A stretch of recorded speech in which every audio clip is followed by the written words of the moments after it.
Right. Today we will be studying about graph traversals. There are two types of traversals in graphs. One is breadth first search and the other is depth first search. So yeah, these are the graph traversals. One is DFS, which is also called as depth first search, and the other is breadth first search. Okay. In the binary trees, we have studied this in order, pre-order, and the post order. Okay. So these are tree traversals. Remember this, these are tree traversals. Okay. Whereas these two are the graph traversals. Okay. So now I have a previous exam question here, which is using a neat diagram, explain DFS for the given graph. Let us do that example so that it will be helpful for us in the future. We'll also do BFS also on the same tree. First, we will do DFS. Okay. DFS, as the name suggests, it's the depth first search. So first we will go deeper as possible into the graph, and then we will backtrack. There is something called backtracking here, which we will learn through this example. Okay. So before we go, what is the data structures that is used for DFS? The data structure that we use is stack. Okay. Stack is the data structure used for DFS. Remember, this is very, very important point. Okay. So let us go forward and we will see what happens. Okay. Right. So we are taking a stack here. Okay. We are taking a stack, and what I'll do is I'll write the result here. So result is nothing but whatever the traversal that we are doing. Okay. Right. So we can start with any node because in the diagram, in the exam question, this question, it was not given that you have to traverse from 0 or 1. So I'm randomly taking, I'm visiting 0 first. Okay. So 0 is the first visited node. So I'm straight away writing 0 here. Okay. So in the result also, I'm writing 0 here because 0 is already visited. Okay. Now check, from 0, we have two nodes which are directly connected, which is 1 and 2. You can see that in the graph. Okay. Now either I can insert 1 into the stack, or either I can insert 2. Either of them I can insert, not both, but either of them I can insert. So let me try with inserting 1 first. Okay. So when I insert 1, I'll mark 1 as visited, and I will also write 1 in the result. Okay. Right. Now check what are the adjacent vertices to 1.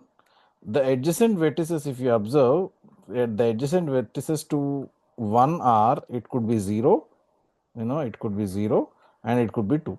But 0, as you can see, it is already visited. We have already written in the result. So we won't be taking that into consideration again. Remember this. This is very, very important point.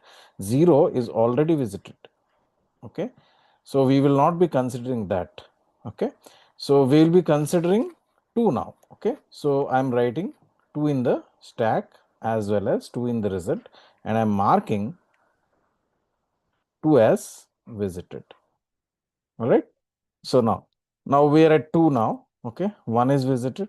Let me mark this. 1 is visited. 2 is also visited. Okay. Right. So from 2, we have 2 paths. We have in fact 4 paths. 1, 0, 3 and 4. Okay. But unfortunately 1 and 0 are already visited. Okay. So we won't be taking that into consideration. We can either take 3 or we can take 4. So let me take 3 first. Let me take 3 as visited. So I'm marking it, and I'm placing it here. So I'm writing it in the result also. Okay. Now see, 3 is visited. Okay. Now see, 3 is visited. Now you could see that from the graph. From 3, we can go to either 2. Oh, okay. We can go only to 2. The only node that is adjacent to 3 is only 2. So, but we could see that we could see that 4 is unvisited till now. Okay. So what we'll do is, even though it is visited or not, we will just pop off each node and again backtrack. This is called backtracking. So again we'll go back to 2. Okay, how we'll do that? We'll first pop out 3 because there is no unvisited node from 3, so we'll pop off 3. So once we pop off 3, we are now at node 2. Okay, from node 2, do we have any unvisited node? Okay, we have from 2, we have 1 which is already visited, we have 0 which is already visited, but we have 4 which is unvisited. So what we'll do is we will place 4 into the stack, and again we'll place 4 in the result and we'll mark 4 as visited. Okay, so now again we will pop off, we will see 4, we'll visit 4 again, we are already at 4 now. So we will check if there are any unvisited vertices from 4. We could see that we have 2, 3, both are visited. So that's the reason what we'll do is we'll pop off. Okay, and again from 2 we will again check if there are any unvisited vertices. There are no unvisited vertices because 4 is already visited, 1 is already visited, 0 is already visited, 3 is also visited. So we'll pop off 2. Okay, and let us say the next node is 1. Okay, from 1, what are the nodes we can visit? We can have 2, we can have 0. Both of them are already visited, so we'll pop off. Okay, from 0, is there any node that is unvisited? From 0 we have 1 and 2, both are visited, so we'll pop off. So we will have the final DFS. One of the result is DFS is 0, 1, 2, 3, 4. Now my question is this the only result, only DFS that we have, only traversal? Not so, because we could start from any node. Okay, we can start from 1, we can start from 2, we can start from anything. Okay, let us imagine we start from 0 again. Okay, we'll start from 0 again. Will we get another different tree? Let us check once. So again I am actually, what we're doing is, again we'll write the result here. Okay, we'll write the result here. Okay, first we visited 0, so 0 is visited, so I'll write it in the result. Okay, next, what are the nodes that are adjacent to 0? I could have 2 nodes here. One is 0, one is 1, and the other one is 2. I can take either of them. This time I'll take 2. This time I take 2. So the result would be 0, 2. Okay. So now 2 is also visited. Okay. From 2, what are the vertices that I can take? From 2, I can go to 4, I can go to 3, I can go to 1. Okay. So I can take any of them. Okay, let me do one thing. I will take 1. Okay, so in the result I will be writing 1 here. Okay, now 1 is also visited. Okay, from 1, is there any unvisited vertices? From 1 we can go to 2 or we can go to 0. Both are already visited. So since both are already visited, what we will do is we will pop off 1. See, every time we insert, okay, we will check for any unvisited node.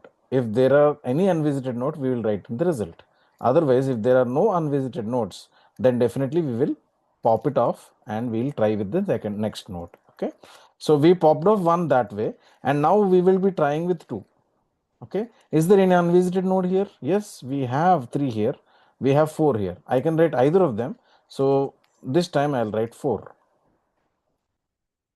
Okay, so I am writing 4 here and I am writing 4 in the result as well. So yeah, 4 is in the result, 4 is visited.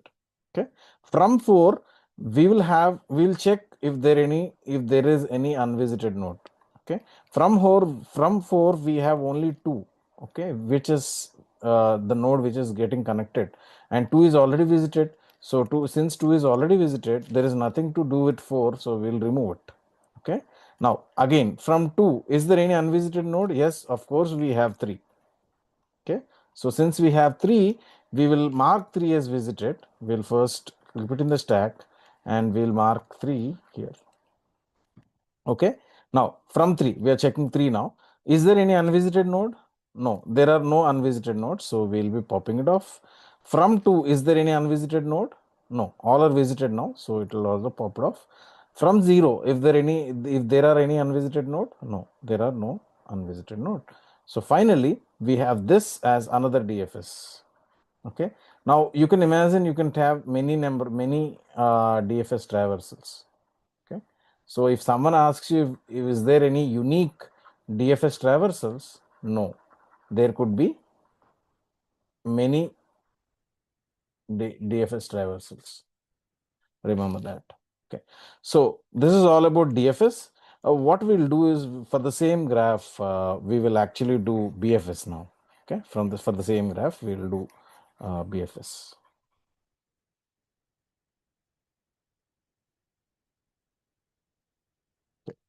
What is BFS? BFS is actually breadth first traversal. First, we'll go level by level. Okay, breadth first traversal. Okay, which is also called as BFS in short. Okay, right. The data structure that is used, is Q. I think most of you know how Q works. It works with first in first out principle. So we will have a queue now. Instead of stack like in DFS, in BFS we'll have a queue. Okay, right.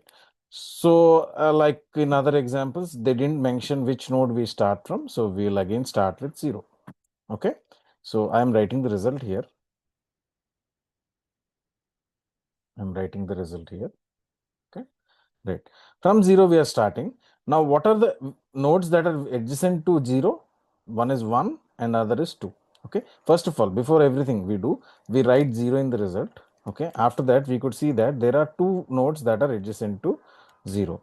So this time instead of 1, we will write both of them into the queue. In the earlier case, in the case of DFS, we have only kept only one node in the stack. But when in the case of BFS, we will insert both of them into the stack. Okay, so 0 is already now marked as visited.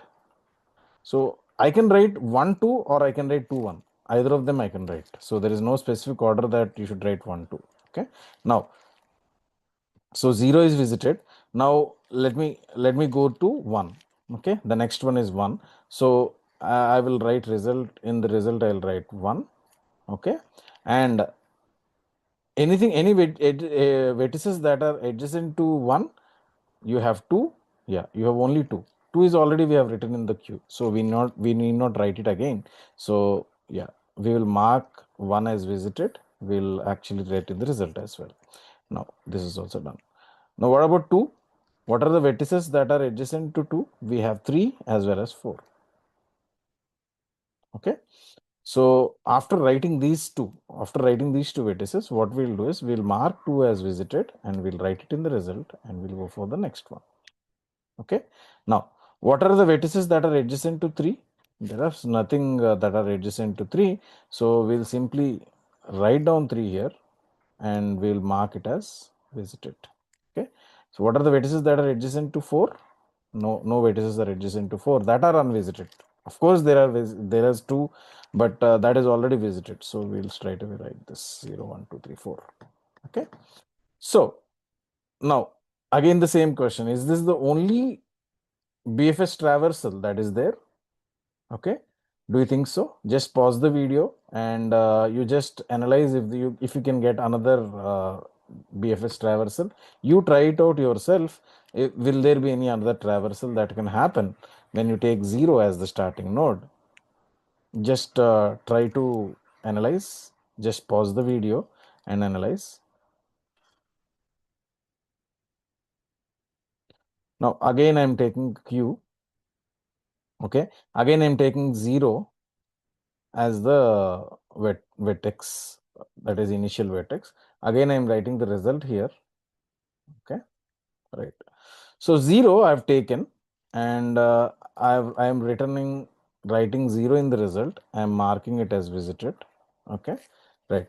I can either go either, what are the vertices adjacent to 0, 1 and 2. Last time I have written 1, 2. This time I'll write 2, 1. Okay. So, yeah, this is visited. So, I'm marking it. Okay. Now, I'll take 2 here. If I take 2, what are the vertices that are adjacent to 2? 1, 3, and 4 and 0. 0 is already visited. 1 we have already written. So, we need not write it again. So, what are the other vertices? The other vertices are 3 and 4. So, I'll write 3 and 4 here. And then I will keep 2 in the result. Mark it as visited. Simple. Okay. After that, I'll have the next one is 1. So anything any vertices adjacent to 1, there's no vertex that is adjacent to 1. So what we'll do is we will mark 1 as visited and we'll write it in the result. Okay, so we mark it. And 3, what about 3? Any vertex that is unvisited that is adjacent to 3? We have 3, with 3 we have 2 as one vertex which is adjacent, but it is already visited, so we need not write it again. We can write it in the result and we'll skip it off. So yeah, what about next 4? Okay, so 4, there is no vertex that is unvisited, so we'll mark 4 as visited. And if you can see, these two are different. So as and when you take different combinations, for example, here I have taken 3, 4 as vertices adjacent to 2. If I take 4, 3, there could be a different combination. So, and one more thing, BFS traverses level wise. Okay, so if you write it, see, after 0, we have taken the next level is, if you imagine in the kind of a tree, not possible to imagine sometimes. Let us see if we can imagine 0, 1, 2. Okay, and from 2 we have 3 and we have 4. Okay, right. If you see here, if I go from 0, I can visit, you can see 0, in the first case it is 0, 1, 2.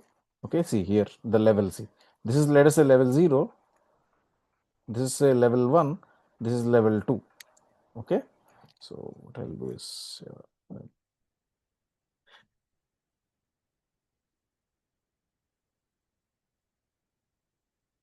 okay, I hope it is visible.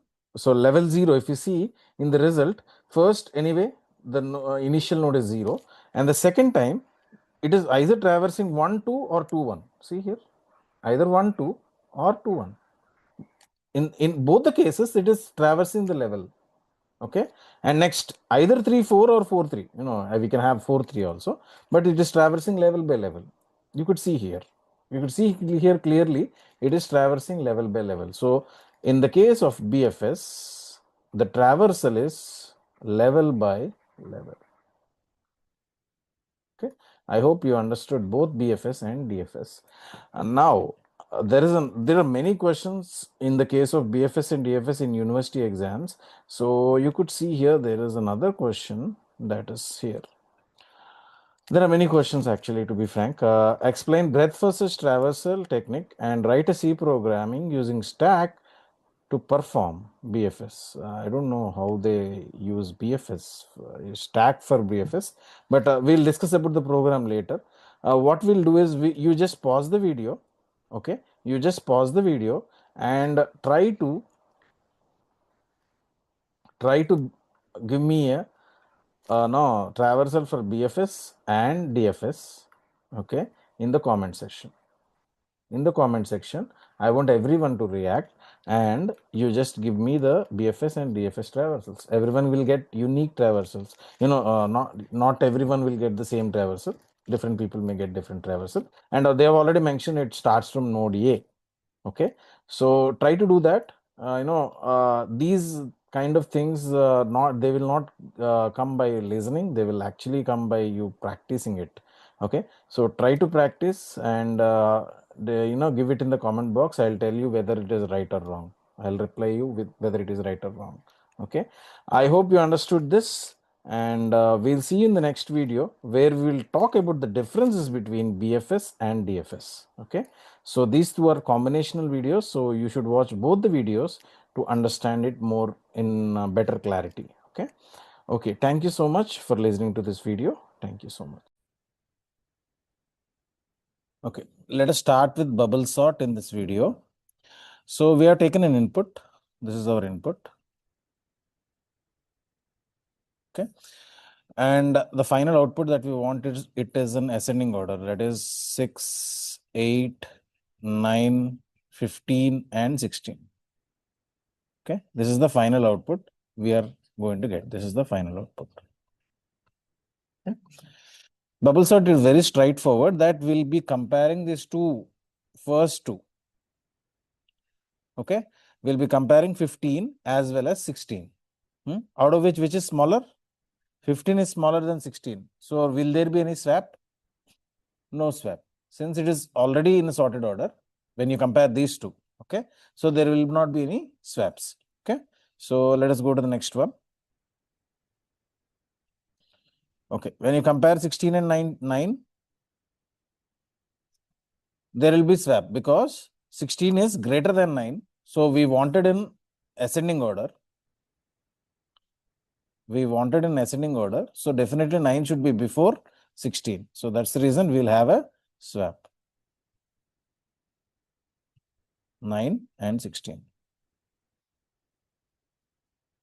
Okay, right. Next, we'll compare 16 and 8. What should we do now? We should again swap.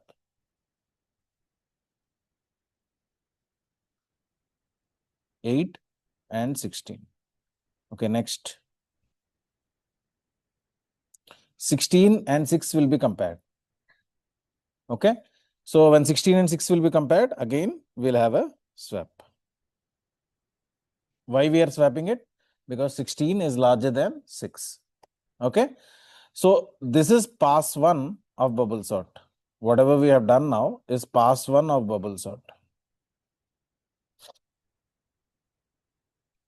Okay, so in pass 1, what will happen is the highest number, see, when you're taking the input, this is the highest number, right? The highest number will be at the last location in the first pass. Okay, so let us go to the second pass now. Pass 2 of bubble sort, we are taking the same input. Whatever we got the input here, we are taking the same input. Okay, 15, 9, 8, 6, and 16. Okay, right. We'll be comparing these two again. When we compare these two, what will happen? There will be a swap. Next, what else we'll compare?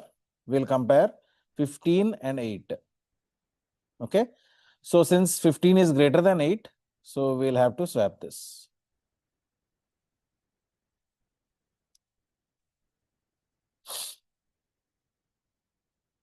Okay, now we'll be comparing 15 and 6. Again, we'll have a swap. We'll be comparing 15 and 16. Will there be any swap? No swap. So at the end of pass 2, if you observe, the second largest element, that is 15, is in the right place. Okay, so in the exam, they might ask you about what is the output of pass 2 or what is the output of pass 3 or something like this. Okay, right. So let us go to pass 3 now.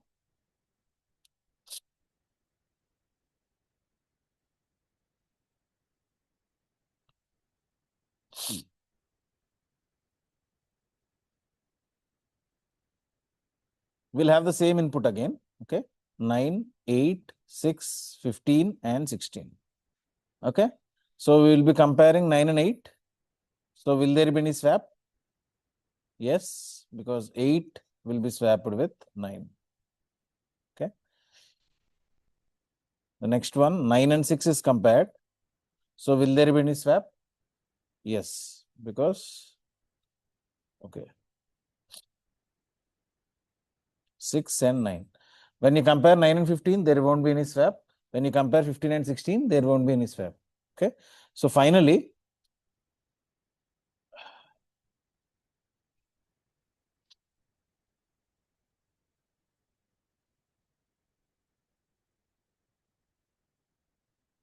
You could see in pass 3, the third element is also in the right place.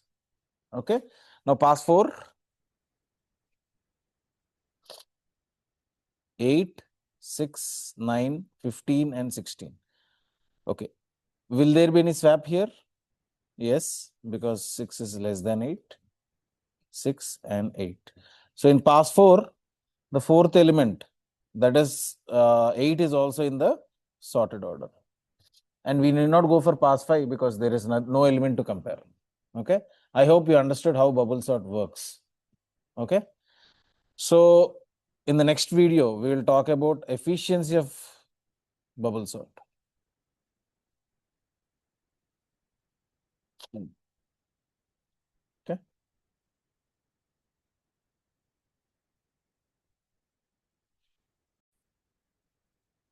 In today's class, we will talk about binary search tree and their operations. Okay. So what do you mean by operations? There are many operations in a binary search tree. First thing, we have to search a node in a binary search tree. Search a node. And second, we need to insert a node into a binary search tree. And third, we need to delete a node in a binary search tree. These are the three operations that we are going to learn today in a very quick time and exam friendly way. Okay. Right. Let us go forward. Okay. So we'll first talk about binary search tree and the search operation. Okay. Let us say in the given tree, if you want to search 60. Okay. So what is the way that you go? So first thing, you are at root node here. And you know that in a binary search tree, to the right, let us say the node is X. Okay. And to the right of the binary search tree, you will find any element greater than or equal to X. And to the left of it, you will find less than X. Okay. So since 60 is greater than 50, what you will do is you will search to the right. And now here.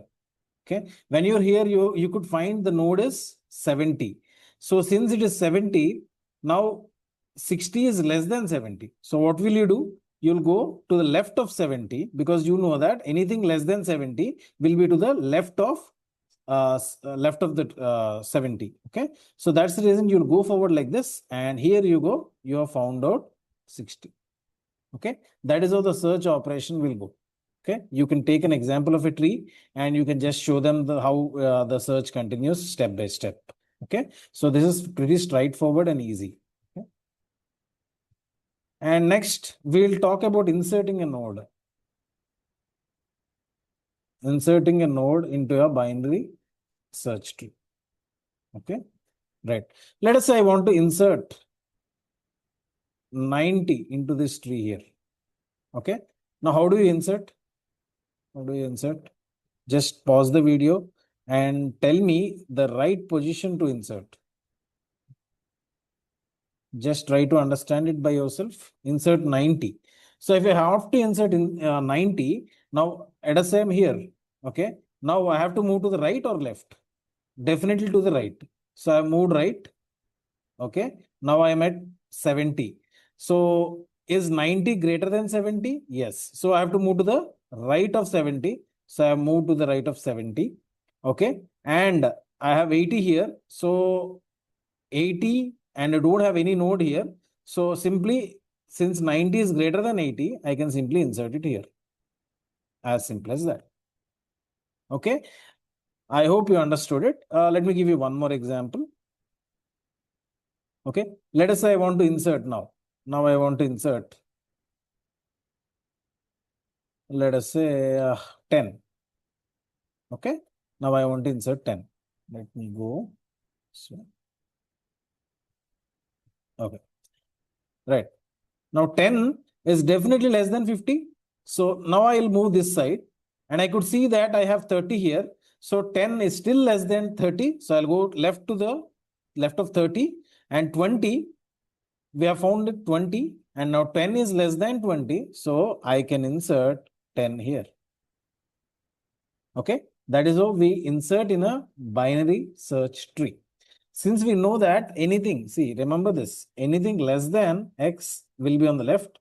Anything greater than or equal to X will be on the right. If you remember this, now I think searching and inserting a node into a binary search tree is pretty straightforward. Okay. Okay, let us go forward and try to do deletion. Okay, I'll keep. Okay. Now deleting a node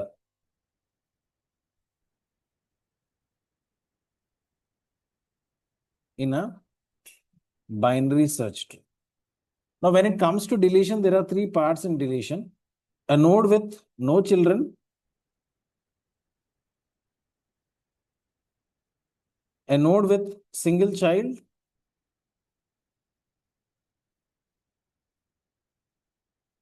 a node with two children. These are the three categories we have to study. Okay. So a node with no children is very straightforward. Let us say if I want to delete 90, here 90 doesn't have any children, right? So I can simply delete it. There is nothing you can do. You can simply delete it and say it is the resultant binary search tree. Okay. Now let us go for the next one, which is single child.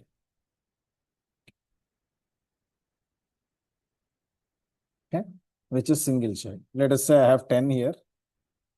I have a node with 10 here. Okay. Now, if I want to delete 20, okay, if I want to delete 20, just do one thing. You simply replace the single child as its parent, as in the place of a parent. Like this, you can keep it here and you delete 20. Simple. I'll show you. Wait. I'll keep 10 here. And I've already deleted 20. Okay. That is how it goes. If you want to show me again, I'll show you once again. Now we have 20 here and we have 10 here, right? Okay. Now I want to delete 20, which is a single child, right? So what we can do, we can simply delete 20. First of all, I'll delete 20 and I will replace this place with 10. Simple. Okay. Right. So if you want one more example, let us say there is 90 here and I want to delete 80. What should I do? I should first delete 80 and replace it with 90. Okay, simple. So delete 80 and you replaced it with 90. Okay, that is a simple thing that you have to do. Okay, I hope you understood what to do with a single child. Okay, now let us go forward and understand if you have two children.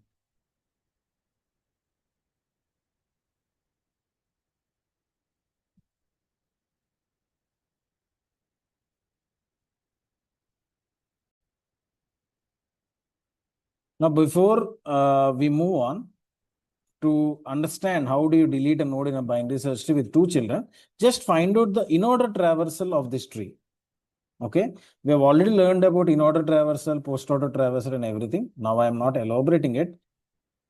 If you know, for a binary search tree, the in-order traversal is nothing but the ascending order of the tree. Now what is the ascending order of the tree here? The in-order traversal is nothing but the ascending order of the tree. Now what is the in-order traversal? 10, 30, 40, 50, 60, 70, and 90. Okay. Now, if I want to delete, let us say, I want to delete 70. Okay, I want to delete 70, which is having two children, right? It is having child 1 and child 2. Now, if I want to delete this, I have two options. The one option is you can replace it with the in-order successor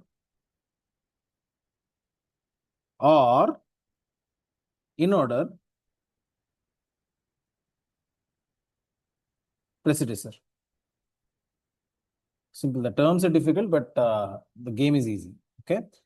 Either you can replace this 70 with in-order predecessor. This is the in-order predecessor. Okay. Or you can replace it with the in-order successor. Simple. Either you can replace it with the before node or the after node. Now I have two ways to do. I'll do one thing. I'll find out a way here. I'll write the tree here.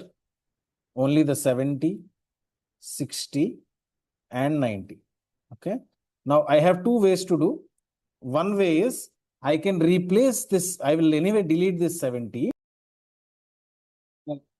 I'm writing here. You'll see. I'm anyway deleting 70. See, I have 70 here. I have 60 and 90, right? I'm anyway deleting 70 and I have two options to do that. Either I can replace it with the in order predecessor, that is 60, or I can replace it with 90. Let's see. If I do it with predecessor, what will happen? You will have 60 and you'll have 90. Okay. And if I have to replace with the successor, then what will happen? Successor is nothing but 90. I can do this. And when I'm deleting 70, and yeah, I'm replacing it with 90. See, simple. It is very simple that either you can replace it with 60 or 90. Just the before one or the after. Simple. Okay. So do one thing. In this video, what we'll do is, let us say if I want to delete 50 here. Okay. Let us say if I want to delete 50. Now in the comment box, just tell me what node can be replaced. Okay. That is whether it could be 30, for 10, 40, whatever that could be replaced. There should be two options, right? So just tell me which node should I replace 50 with? Okay. Okay. We'll meet you in the next video. Thank you. So graphs వచ్చేసరికి మీరు చదువుతారు చాలా. I think మీరు ఇంతవరకు edges vertices ఏంటి ఇందులో 1 2 3 4 5 are the vertices and let us say edges ఏంటి ఇందులో ABCDEFGH అవన్నీ కూడా edges. Okay. And what is the complete graph? అంతవరకు వెళ్ళలేదు.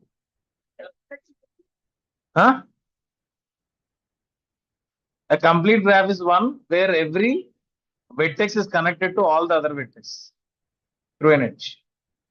Simple గా చెప్పాలంటే ఐ థింక్ ఇది నేను కవర్ చేయక్కర్లే, but still let us say if you have four vertices rather, let us say A, B, C, D. Now A is connected to all the other vertices through an edge. All the other ante ABC. Okay. And B kuda, it is connected to all the other three vertices. B is connected to D, B is connected to C, and B is also connected to A. Already undi manaki edge, so malli giyalli. Okay. And similarly, C is connected to A, C is connected to B, as well as C is connected to D. And D is connected to B, C, and as well as A. Okay. N edges ఉంటాయి total ఒక graph లో, complete graph లో ఎన్ని edges ఉంటాయి? Formula అంతవరకు చెప్పారా లేదా చెప్పండి చాలు. చెప్పలేదా? Okay, right. Anyway, if you have 4 vertices, 4 vertices ఉంటే ఎన్ని ఎడ్జెస్ ఉంటాయంటే n into n minus 1/2, where n is the number of vertices. So ఇప్పుడు ఎడ్జెస్ ఎన్ని ఉండాలి? 4 వెటిసెస్ కదా మనకి. 4 into 4 minus 1/2, which is nothing but 4 into 3/2. ఎన్ని? 6 ఎడ్జెస్ ఉన్నాయి చూడండి. సరిపోయా? So if you see 1 2 3 4 5 and 6. Okay. So ఇలా మనం క్యాలిక్యులేట్ చేస్తాం. Anyway, this is irrelevant to the topic which I'm dealing now. Actually మీరు కంప్లీట్ గ్రాఫ్ ఇవన్నీ మీరు కంప్యూటర్ లో స్టోర్ చేయాలంటే దానికంటూ ఒక రిప్రజెంటేషన్ ఉండాలి. Because computer can only understand zeros and ones. So for those we have two representation. ఒకటి ఏంటంటే adjacency matrix and adjacency list. ఈ రెండు కూడా representations of a graph in a computer. Okay, right. ఎలా రిప్రజెంట్ చేస్తారు? మీరు అనుకున్నంత కాంప్లికేటెడ్ కాదు, very very easy. Okay. So ఏవైతే వెటిసెస్ ఉన్నాయో ఆ వెటిసెస్ ని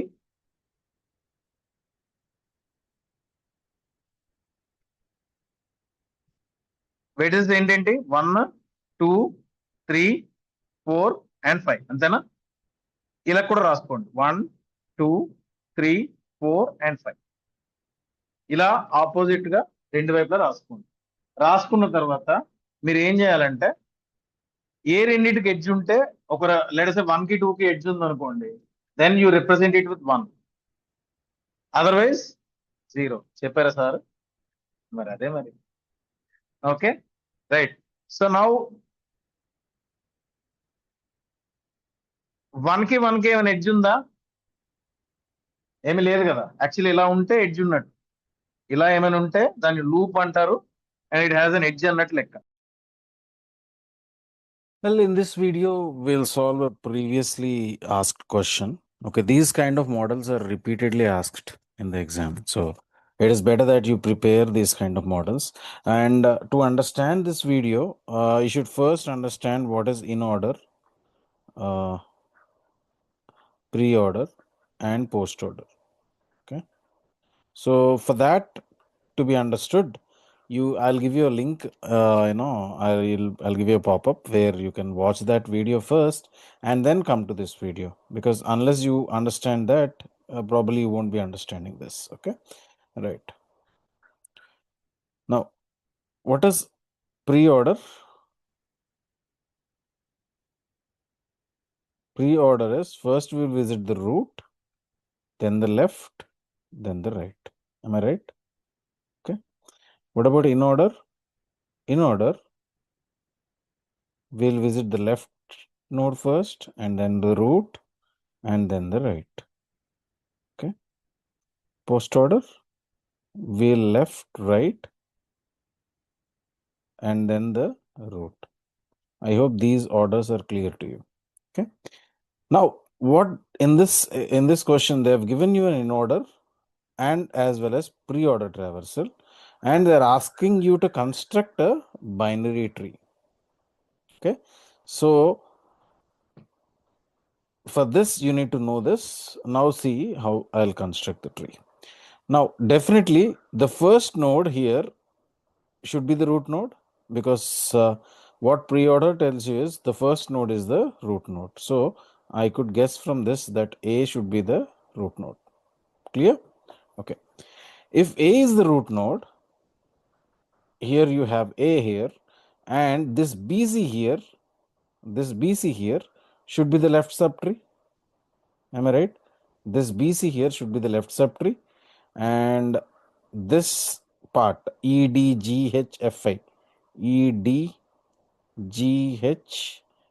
this should be the right subtree. Am I right? Because this is the root, this is the right, this is the left. Okay, by that logic I can write like this. Yes, of course, yes. Okay, so I hope you understood this. And now see, in BC, which is the root?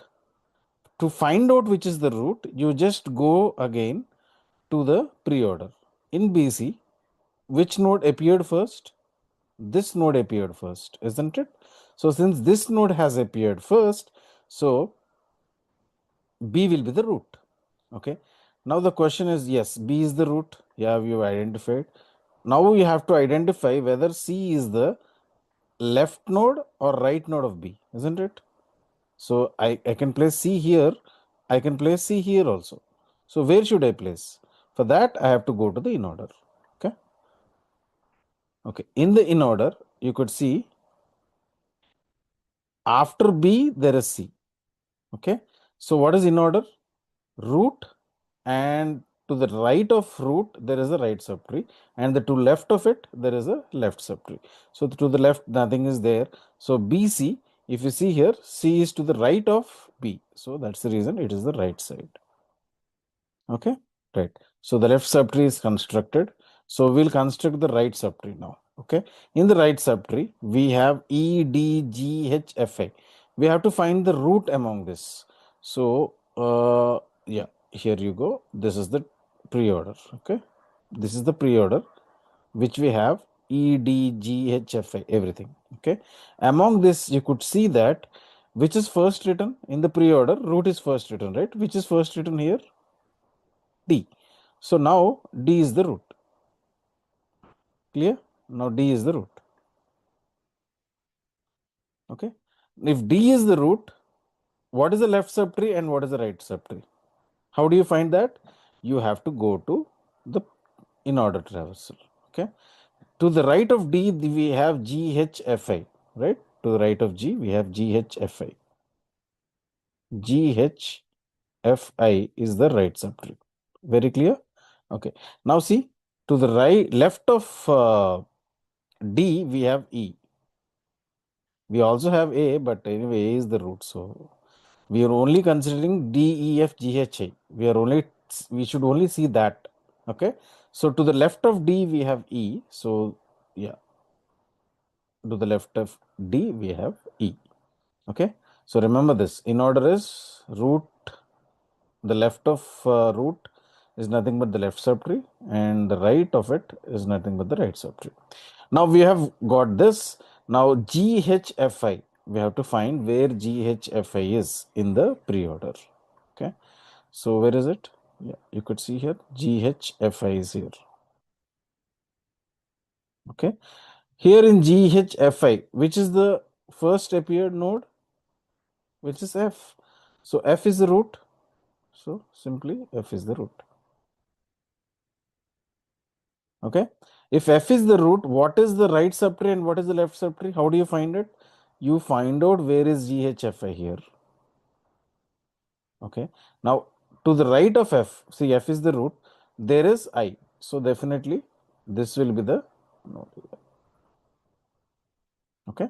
And to the right of F, there is G and H. We don't know which is the root and which is the child. Okay. Right. So now almost the tree is constructed. We have to still construct this GH. Okay. So now we identify where is GH in pre-order. In the pre-order, this is the GH, right? We have GH here. Among which is the root? Because pre-order, since G is first written, so G should be the root. H should be right subtree or right left subtree. Where do you find it? You have to find out in the in order. Okay.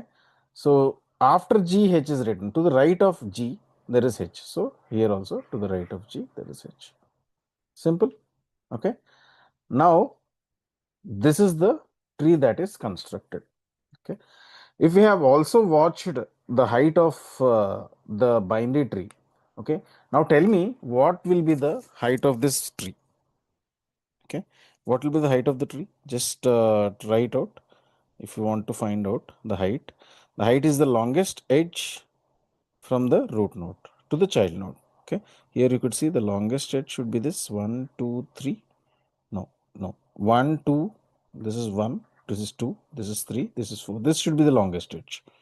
Okay. You please verify it. I think this should be the longest edge. And the height is 4. Okay. Now,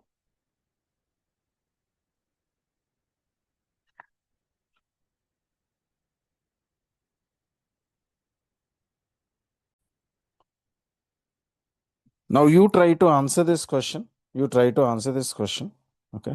This is also given in the one of the exam. These kind of questions are very much repeated. Okay. So here also they have given you the in order and the pre-order traversal. They want you to construct the tree. Okay. And what I want is you construct the tree. And in the comment box, just tell me what is the height of the tree.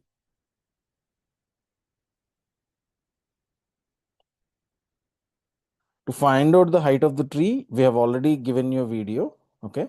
But it is simple, from the root, whichever is the longest edges that you can take to the leaf node. Okay. So, but I recommend you to listen to the video height of the tree.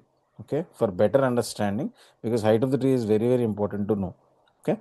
So you just comment out what is the height of the tree. Okay, in this video, we'll be talking about spanning trees. So I have already recorded a video on spanning trees. I'll give a link here.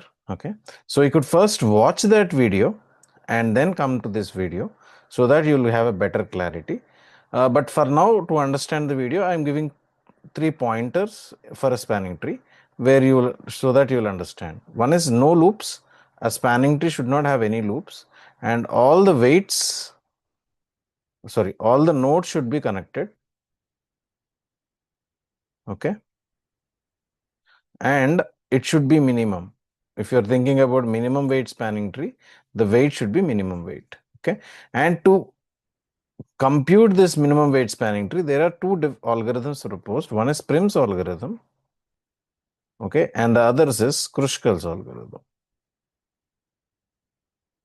Okay. We'll in this video, we'll actually study both of these. Okay. So let us go forward and understand how Kruskal's algorithm works. Okay. So we'll first talk about Kruskal's algorithm. Right. First step in Kruskal's algorithm is you write down the weights of the edges. We are talking about this example here, which is one of the previous question. There are many questions in Prim's and Kruskal's algorithms, and very, very important in graphs. And we expect at least 1 to 2 questions in this area. So very, very important. Please listen to this video very, very carefully. Okay. So first step is we will sort out the weights in ascending order. Like you could see, they have sorted it in the ascending order. Okay. So the first step, and the second step is you make a skeleton of whatever we have, A to A, C. Just write down the vertex there, C to E, G, and F. You just write down what are the vertex that are available. Okay. And the next step is you just include whatever the least weight we have. First we have C to D. So we will include C to D. That is, we have 1 here, and we will also include E to G. Say I'm just including whatever the weights that are minimum. We have C to D, which is weight, which we are connecting these two, and we are writing the weight because these are the least weight. E to Z also we have connected it like this, and after that we will connect F to G. F to G, the weight is 1. Okay, and B to C we will connect. B to C will connect, and the weight is 2. And D to E, is it? Yeah, D to E will connect, and the weight is 2. Okay, and E to F, can we connect this? If I connect this, this will be a cycle. You could see here, if I connect this, this will be a cycle. Okay, so we are not going to connect it. Okay, next we have after E to F, we have C to F. Can we connect this? If we connect C to F also, there is a cycle, because you could see this is the whole cycle. We'll have a cycle here. So we are not connecting it. Okay. I think C to D we have connected, and we are ignoring C to F. Remember, there should not be any loops. That's one thing that you have to be very, very careful. When you're connecting, you make sure that there is no loop. Okay, that is the only thing you have to consider here. A to B, yeah, A to B we can connect because there is no loop. So A to B, you have 3. Okay, so B to D, can we connect? If you connect, you will get a cycle. C to E, can you connect? If you connect, you will get a cycle. D to Z, D to G, yeah, you'll, if you connect this will add a cycle. Okay, so we are not connecting it. And A to C, yeah, even if you add it, you will have a cycle here. Okay, so we are not connecting. So what is the final weight here? 3 plus 2, 5, 6, 8, 9, and 10. The weight is 10. This is the minimum weight spanning tree of using Kruskal's algorithm. Okay. So very, very simple. You just sort out the weights and you just connect such that there are no cycles. If in the exam, if they don't mention specifically about Prim's algorithm, you prefer to use Kruskal's algorithm because it is very straightforward and very, very easy to understand as well as to implement also. Okay.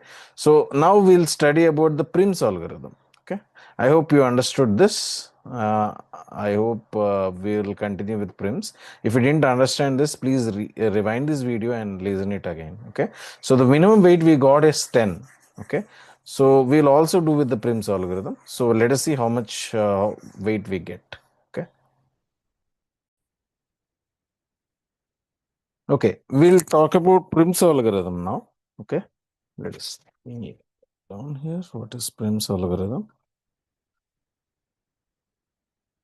Okay, starting with vertex A. So I'm including vertex A here. Okay, so the next vertex should, what should I add?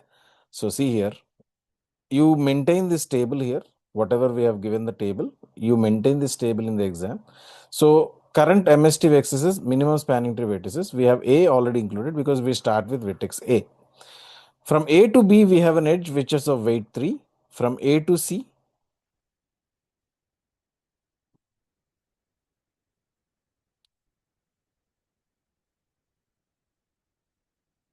okay. From A to C, we have edges 6. Out of which is least? You could see that from A to B, we have 3 and A to C is 6. So definitely the least edge is A to B. So we are connecting A to B.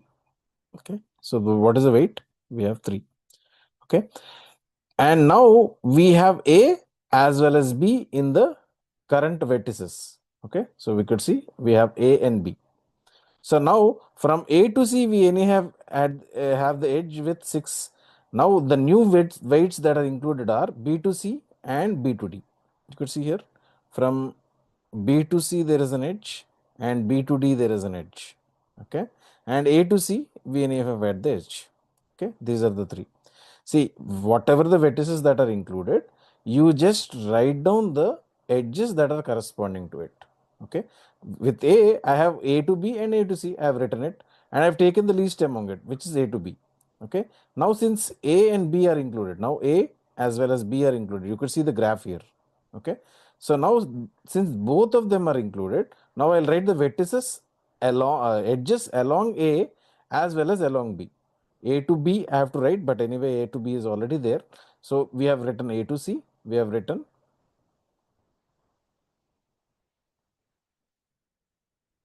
okay, we have written A to B, A to C, and from B to C we have an edge, B to D we have an edge. So I've included both of them. Okay, right. So now which is the least among these three? Among these three, definitely B to C is least. So I'm including B to C. Okay, what is the weight? The weight is 2. Okay. Now, what are the vertices that are included now in the tree? A, B, and C. So, this right here, A, B, and C. Okay. What are the edges that we have? You could see from B to D, we have an edge, and from C to D, we have an edge. So, right, from C, what are the edges we have? C to D, C to E, C to F. Okay. That's it. So, which is the least among it? Which is C to D. Okay. Now, what are the edges that are included? A, B, C, D. Okay. Now, anyway, we have from, from C, whatever we have already there here. These will be included again. Okay. And the new edges are from D to E, D to G, and D to C is anyway included. So, these two will be added. Could see here. Very, very straightforward actually. D to G we have added, D to E we have added, and C to E and C to F are previous only. Okay. So right. So now among this, which is the least weight? Among these, the least weight is DE. Okay. So we will include DE. See, you just need to include the vertex with least weight. And whenever the vertices are added, you just include the edges like this in the table. Okay. So that's it. Now see. Now, what are the edges we have? What are the edges we'll newly add? Newly add wedges are vertexes that are edges that are corresponding to E. We have E to G and E to F. These are the new nodes that will be added because whenever the new node is added, there will be corresponding edges will be added. See here. The new node added is E, will have the corresponding edges with E. Okay. Right. Now, out of which least is E to G, right? Right. And G is newly added. So the vertices corresponding to G will be also added to the above vertices. What are the vertices that should be added? You could see they have G to F. We have G to E, but G to E is already included. So G to E we have one. Okay, we have already included. And G to D, if you include G to D, if you see here, if you include G to D, there will be a cycle. So that's the reason we will not include this. They are ignoring whatever the vertices that are having the same, if we have any cycles, they are ignoring it. So that's why they didn't write. Okay, right. From out of these three, okay, what is the least weight? So this is G2 F, which is nothing but 1. Okay, what I'll do is I'll explain it again. Just try to understand. Okay, see here. First, we have included A. Okay, and from A, what are the edges we have? From A, what are the edges we have? We have A to B as well as A to C. That is what we have written here. Okay, so what is the least weight among these? A to B. So we have included A to B. Simple. Okay, so this is 3. Okay, now A, B both are in the tree. Now vertices that are adjacent to A and vertices that are adjacent to B has to be included. Okay, so vertices that are adjacent to A are A to B and B to C, and from B we have B to D and B to C, isn't it? Okay, A to B is already included, so we are not ignoring that. So now see, we have included A to C and B to C and B to D. Out of these three, which is the least weight? You could see that B to C is the least weight. So we have included B to C. I hope you are understanding. Okay, right. Now A, B, C, all three are included. So since all three are included, we will write all the edges that are corresponding to A, B as well as C. So we have from A to B, we have 3, but anyway it is included, so we are not writing it again. We have A to C. Okay, we have from A, these are the two vertices. From B, we have B to D as well as B to C, but we are not including B to C because already B to C is done. Okay, so what is the new vertex that is added? That is C. From C, we have C to B. Okay, we are not adding it. From C, we have C to D, C to E, C to F. That's what we have written here. C to D, C to E, C to F, and B to D. Okay, right? A to C we have not included here. The reason is if you include A to C here, definitely will be a cycle. So they have not included it. Okay, you can write it, no issue. But even if you write it also, you will not include. Okay, we already studied Kruskal's algorithm where any loops will be ignored. Okay, that's the reason they have didn't read. Okay, right. Now see which is the least weight. We have C to D. Okay, so C to D is 1. Now from A, B, C, D, what are the least weight? So you need not recompute A to A, B, and C. You can just compute with D because anyway there will be included in the previous table, right? So we are only interested in finding what are the vertices that are adjacent to D. Okay, so D to G we have, okay, and D to E we have. Okay, D to C we are not include because anyway we have added the edge already, so we are not including it. Okay, so these are the two edges that are added. Previously we have C to E and C to F, out of which least is C to F or D to E. Whatever you want to take, you can take. So last time we have taken, I think we have taken D to E. This time we will take C to F. Okay, this time we will take C to F. What is the weight? C to F, there is 2. Okay, so this time we have included this. Okay, so if you have included that, then the table changes, I think. Yeah, now from F, what is the least weight? C to D. C to D is 1. Okay, so this time we have included this. Okay, so if you have included that, then the table changes, I think. Yeah, so now from F, what is the least weight? C to D. C to D is 1. Okay, so if you have included that, then the table changes, I think. Yeah, From F, what are the edges we have? We have from F to G, F to E, okay, F to E, and what else? Yeah, F to C. F to C is anyway included, so we are not re-including it. You could see that even if you add these remaining vertices also, okay, we have included now F, okay. Even if you see that, now F to G is the least weight, so there is no cycle also. So I'll write down F to G, okay. Now G is included. Now G is included, isn't it? Yeah, yeah. Now G is included. We'll calculate from G also, is there any vertices that are least, okay. G to E, we have 1. Will it form a cycle? Yeah, no cycle. Okay. G to E, there is an edge, and G to F, there is an edge. G to F, we have already included, so we are not re-including it. Okay. Okay. G to E, we can include because there will be in any cycle. G to E, we could see here. G to F, yeah, G to E. Is there any cycle? No, there are no cycle. Okay. So this is how you can conclude.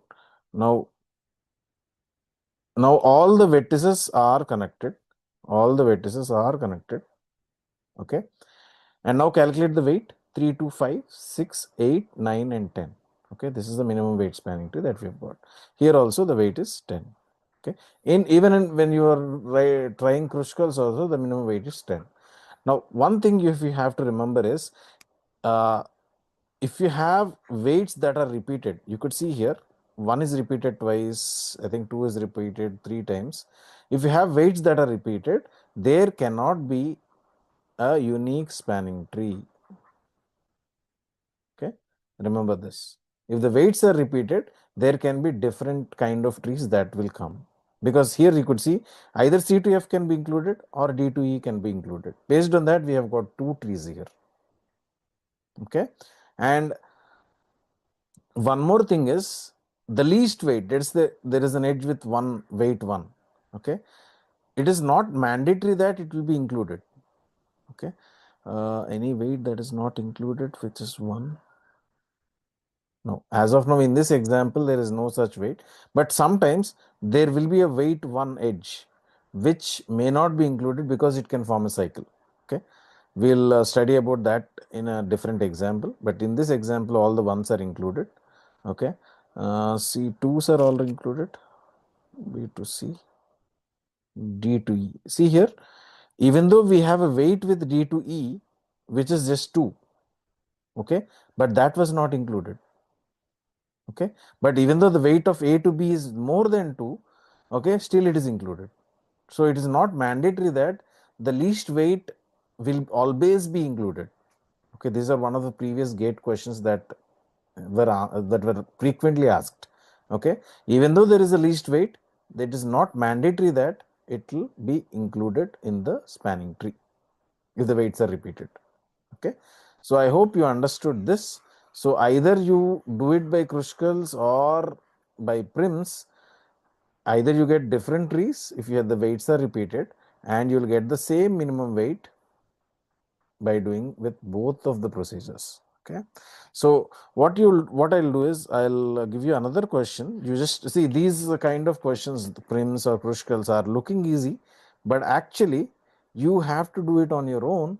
Then only you will understand exactly have you understood or not. Because while listening, everything looks cool because on paper you have not done it. So I recommend you to actually try this question by using Prim's algorithm as well as Kruskals algorithm, and write in the comments what is the weight that you've got. The first thing is, what is the weight that you've got, minimum weight? And the second thing is the weight repeated. Yeah, weights are repeated. So you just tell me, is there unique spanning tree or any different spanning trees? That is, how many spanning trees have you got? Okay, so my two questions that I want you to update in the comments is, what is the minimum weight that you got? How many trees you got? Is it one tree or two trees? I want it in the comment box. If you mention it in the comment box, then I will understand that you have understood this Prim's and Kruskal's algorithm. I repeatedly say that whenever you see a video or watch a class, it looks easy. But on paper, when you keep, it looks a little tricky. Okay, because you have to observe the cycles also. Okay, so just comment it out, and so that I will understand that you have understood. Okay. Okay, thank you so much. We'll meet you in the next video. Hi all, today we'll be talking about binary tree and the definitions and different types of binary trees. So if you're watching this video, make sure that these kind of questions can be answered. If you can watch this video completely, this kind of video, this is one of the exam paper video where they're asking what is a binary tree and what are the properties of a binary tree, and explain how is the binary tree different from a binary search tree. So these kind of questions appear in the exam, and if you want to get those questions answered, this should be the video that you should be listening. Okay, right. So let us go through. What is the definition of a binary tree? You know, binary tree.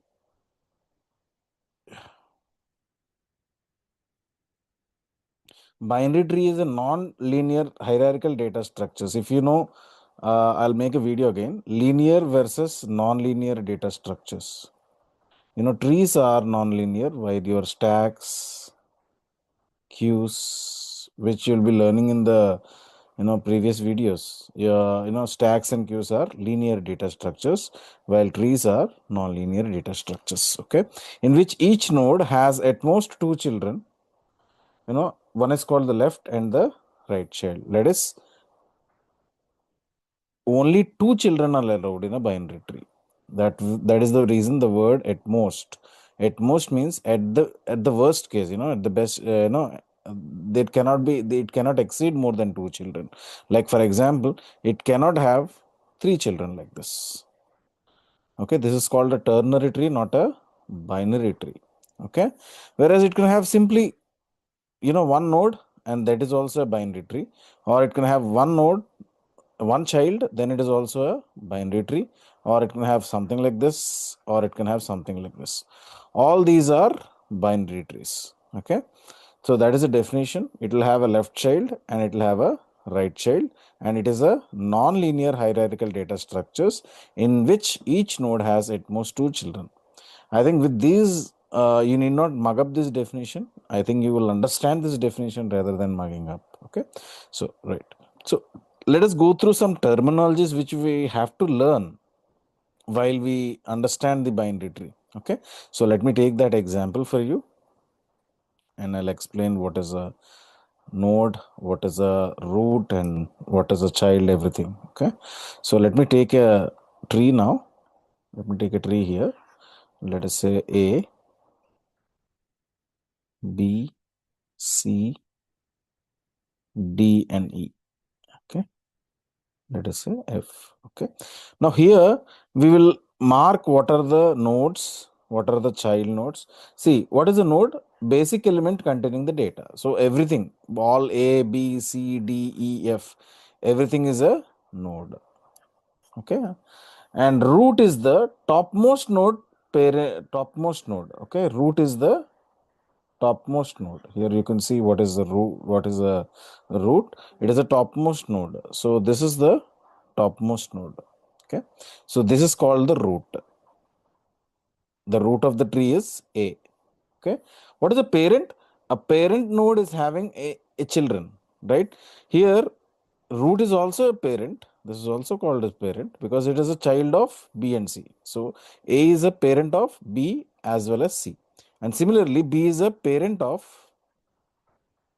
D and E, and this is also C is also a parent of parent of F. Even a single child, even if it has a single child also, it is called a parent. Okay, and what is the root?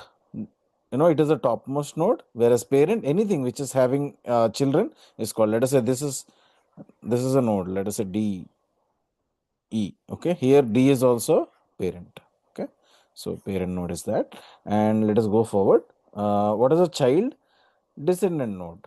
children, you can easily find out that, if you're not a parent, then you're obviously a child.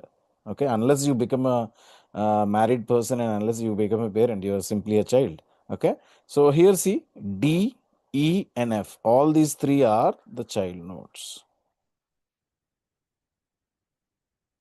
Okay, right. And leaf node, yeah, this is a similar definition, the child and the leaf node, a minute difference which you cannot, which we need not go that deep. So here also D, E, F, all these three are also called as the leaf nodes. Okay, right. Internal node, a node with at least one child. At least. Remember this word, it is at least, it not at most. Okay. So here, this is also, this is the internal node. This is the internal node because it is having at least one children. Okay. Even the root can also be called as an internal node, but generally we don't use that term because root is one of the topmost element.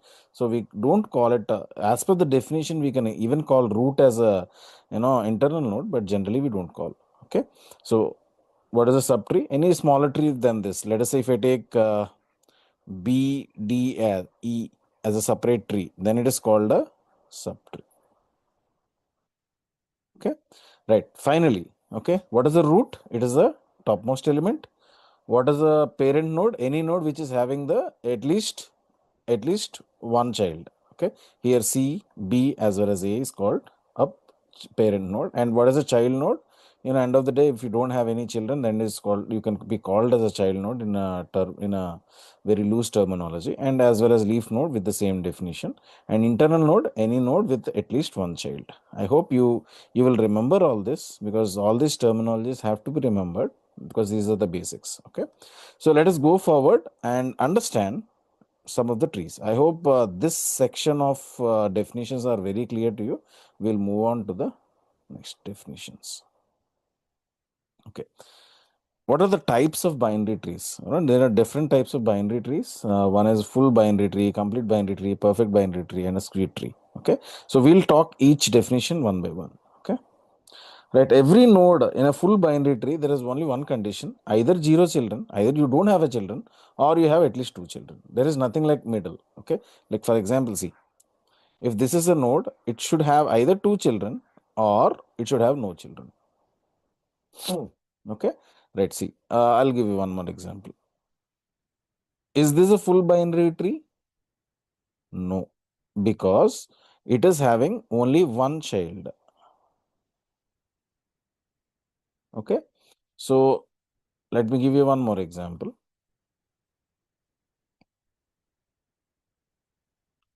Yeah. Is this a full binary tree? Yes, but no, because this node satisfies the full binary tree because it has two children.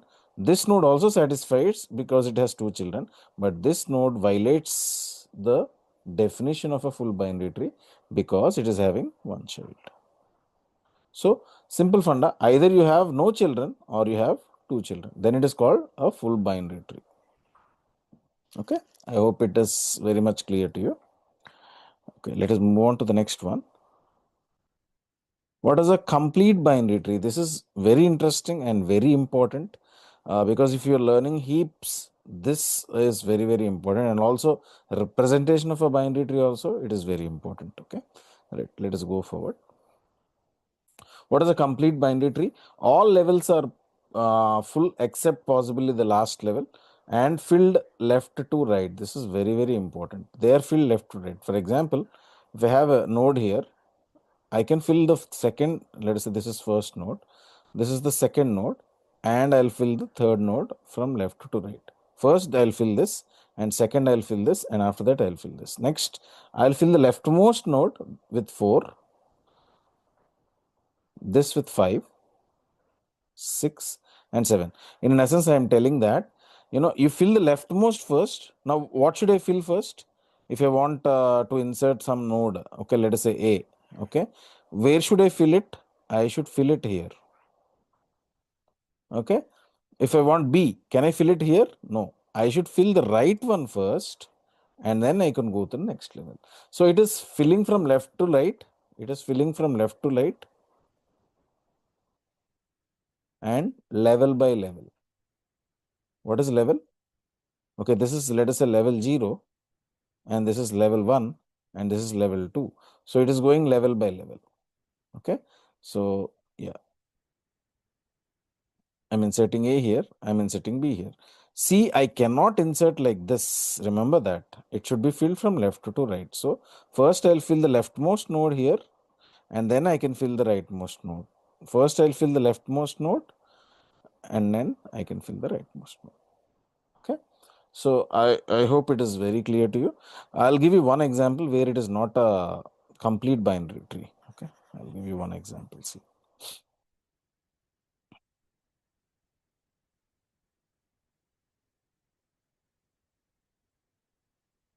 Is this a complete binary tree?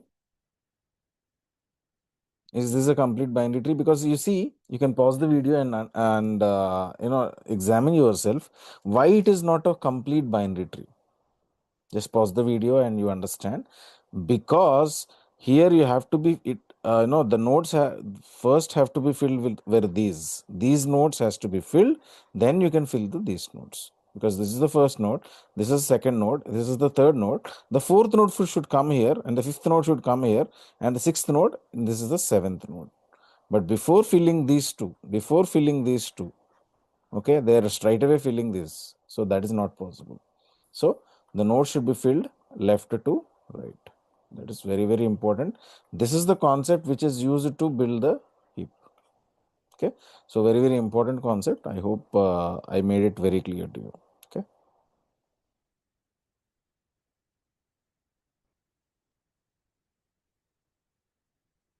Okay. What is a perfect binary tree? All internal nodes have two children. Okay. And all leaves are at same level. See, all internal nodes. So this is one of the internal node here. So it is having two children. And what is the second condition? All leaves are at the same level. Okay, that is this. See, every node, every internal node here, let us say this is an internal node, this is an internal node. So it is having how many children? Two children. Okay, and all leaves are at the same level. So let us say this is level 0, this is level 1, this is level 2, and all these are leaves. So all the leaves are at same level. So this is the condition for a perfect binary tree. Okay. So when you are seeing this perfect binary tree, I'll give you an example where it is not a perfect binary tree.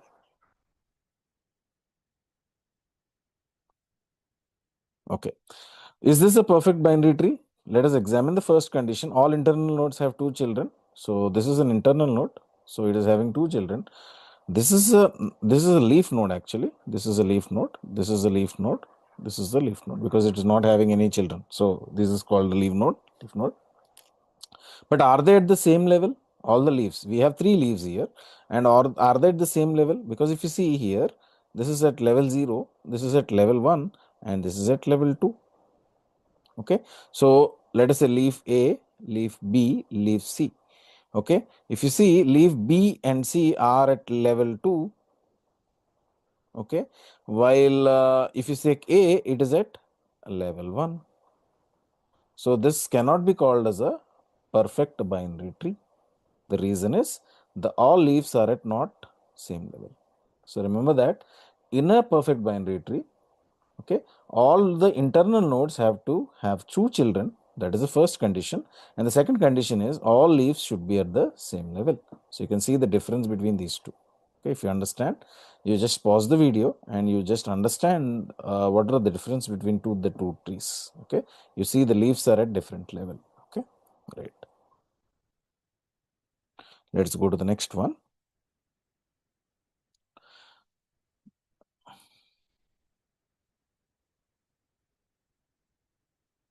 Okay.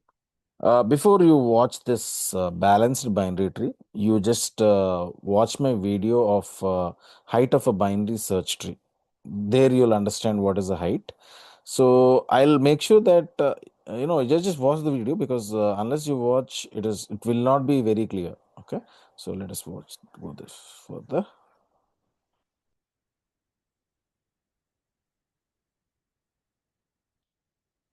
Okay. So let us go with the best tree. Okay. Height difference between the left subtree and the right subtree is small or less than or equal to 1. Okay, let us say, what is the height of the tree? After watching that video, you just should know what is the height of a tree. What is the height of this total tree? If you want to know the height of the tree, it is the distance between the root and the leaf. Is it just the distance? No, it is the longest distance. Okay, right. So here the longest distance is, okay, we'll talk about the height of the tree anyway. So that many people who didn't watch that video will also understand. So height of the tree is, this is the root node. These are the leaf nodes. If you see here, these are the leaf nodes, right? These are the leaf nodes. I think you understand what is a leaf node now. Okay, so if you go for this edge, if you want to go to D, okay, which is the leaf node, how many edges are you are crossing? This is one edge, this is another edge. Am I right? So totally you have crossed two edges. Okay. Anything more than this, no, even if you want to go from A to G, then also you'll cross this edge as well as this edge. So two. Okay, so probably when you look at the graph, the longest would be actually 2 only. So the height of the total tree is 2. Okay, now what they are telling you is height difference between the left subtree and the right subtree. Okay, what is the left subtree here? This is the left subtree. All the nodes that are on the left are called the left subtree, and all the nodes that are on the right will be called as a right subtree. Okay, now what is the height of this subtree? The height of this subtree, if you want to go, now this will be the root, right? This will be the root because this is, you are taking it as subtree, right? If you're taking it as a subtree, this will be the root for this subtree. Let us say this subtree is marked as left subtree.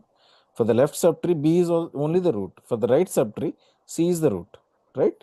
So C is the root, B is the root and D is the child, leaf node. Okay. So now only one edge between these two. So the left subtree height is 1, and similarly the right subtree height is also 1. What is the difference between these two? Left subtree height minus right subtree height. What is the difference? So left subtree height is 1 minus 1, which is equal to 0. What I'll do is I'll actually give you a better example so that you will understand it much clearer. Okay, let me extend the tree here. Let me extend the tree. Okay.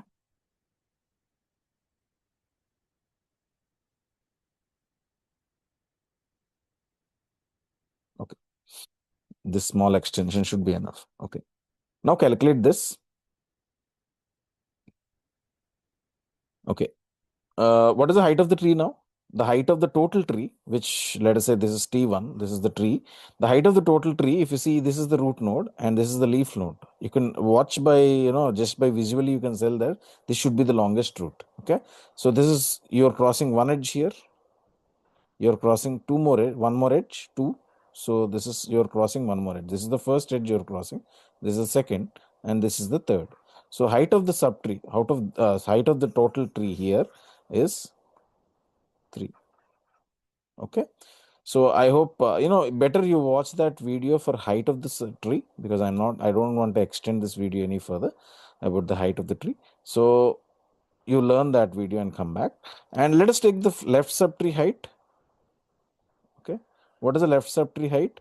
We've already calculated. This is the one edge we are crossing. So the left subtree height is 1.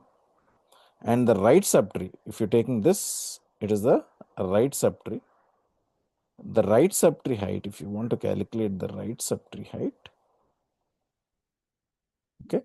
So this is the root node here. This is the leaf node. Okay, this is also the F is also the leaf node, but we are directly giving the longest. We can visually see that this should be the longest, right? So we are not calculating this. So this is one edge we are crossing, and this is the second edge we are crossing.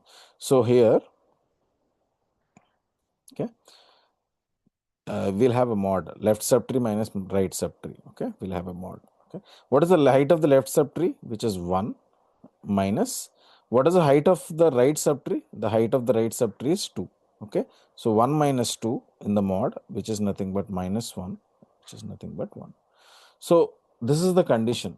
Okay, the balanced binary tree is the height of the left subtree minus the height of the right subtree should be less, or it should be 1. Okay, in essence, if we will learn about AVL trees in a separate video, in a AVL tree is one kind of a balanced binary tree where the height difference should be either minus 1, 0 or 1. This is also called as a balanced example of a balanced binary tree, which we'll be studying in the later video. In detail, we'll be explaining those. Okay. So as of now, you remember that this is the AVL tree where we have the height of the left subtree and the right subtree must be either minus 1 or 0 or 1. In our case, it is 1. So it is, this tree can also be called as an AVL tree. Okay. So I hope you understood what is a balanced binary tree. It's simply difference between the height of the left subtree and the right subtree. If the video of height of a tree, where I've explained clearly what is the height, so if you listen to that video, this section would be very, very clear, much clearer than what you have learned right now. Okay. So what is a squared binary tree? Okay, see. Let us say there is a tree like this, where every node has a single child and the single child is only towards the right or the left. Okay, so it is, if you can see, this is inclined to one side, that is the right side. Okay, so this is one kind of a squared binary tree, which is also called as right squared binary tree. Now if you have this, let us say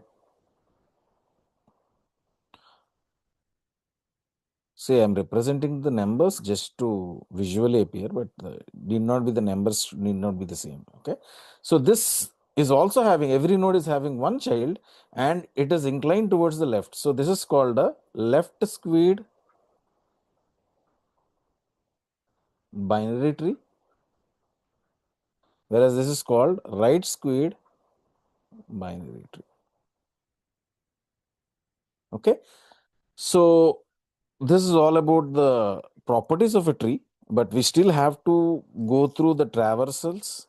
We still have to learn what are the traversals of a binary tree, and which is nothing but the in order, post order, pre-order, and also deletions and insertions in a binary tree. Okay, so we'll learn about those in the next video, but as of now, with this background, probably these two videos, I think, yeah.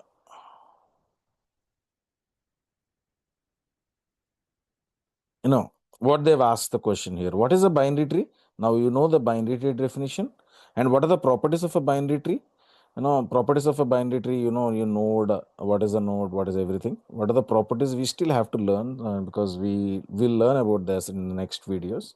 So how to delete a node, what are the traversals, if you write everything, that should be sufficient for the node. Whatever we have learned now in this video, and the next video, the coming next video, with these two videos, I think you can answer this question very much better. Okay, we'll also explain this also, what is the difference between a binary tree and a binary search tree. Okay, so yeah, thank you so much.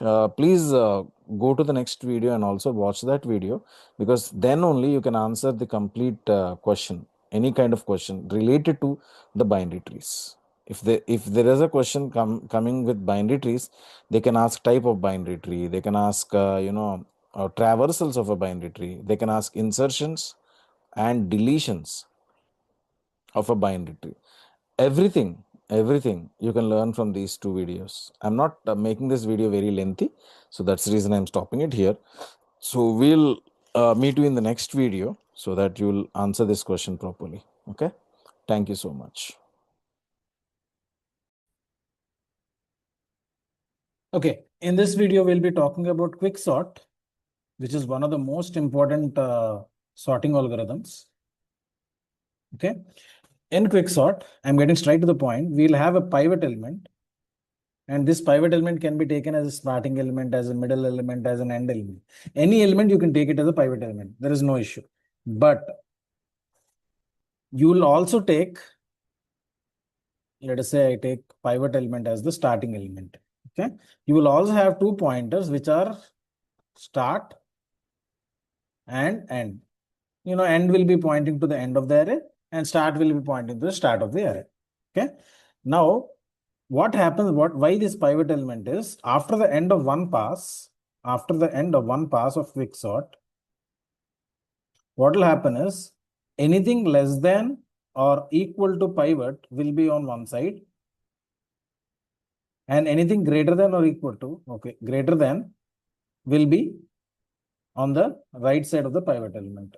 For example, if I've taken 7 here as the pivot element, okay, so everything less than 7 here, everything less than 7, I have 1, 6, 2, 5, right? And anything greater than 7, you'll have 10, 9, 15. Okay, I think, yeah, you could see that any element greater than 7 is on the right of the pivot element, which is 7, and anything which is less than 7 is on the left of 7. So that will happen in the pass 1. That will happen. Okay, that is what we need to do. Okay, why these start and end pointers? ఎందుకు ఈ start and end pointers అంటే, ఎలాగో less than వచ్చేవన్నీ ఇటువైపు రావాలి కదా. Okay, less than ఉందనుకోండి, already మనం ఏం చెయ్యం, దాన్ని జస్ట్ ముందుకు మూవ్ చేస్తాం. Okay, so if any element is less than the pivot, start ఏమో మూవ్ అవుతూ ఉంటుంది, అండ్ ఎప్పుడైనా గ్రేటర్ వస్తే అది స్టాప్ అవుతుంది. Here you can see. ఎందుకు అలా చేస్తున్నాం?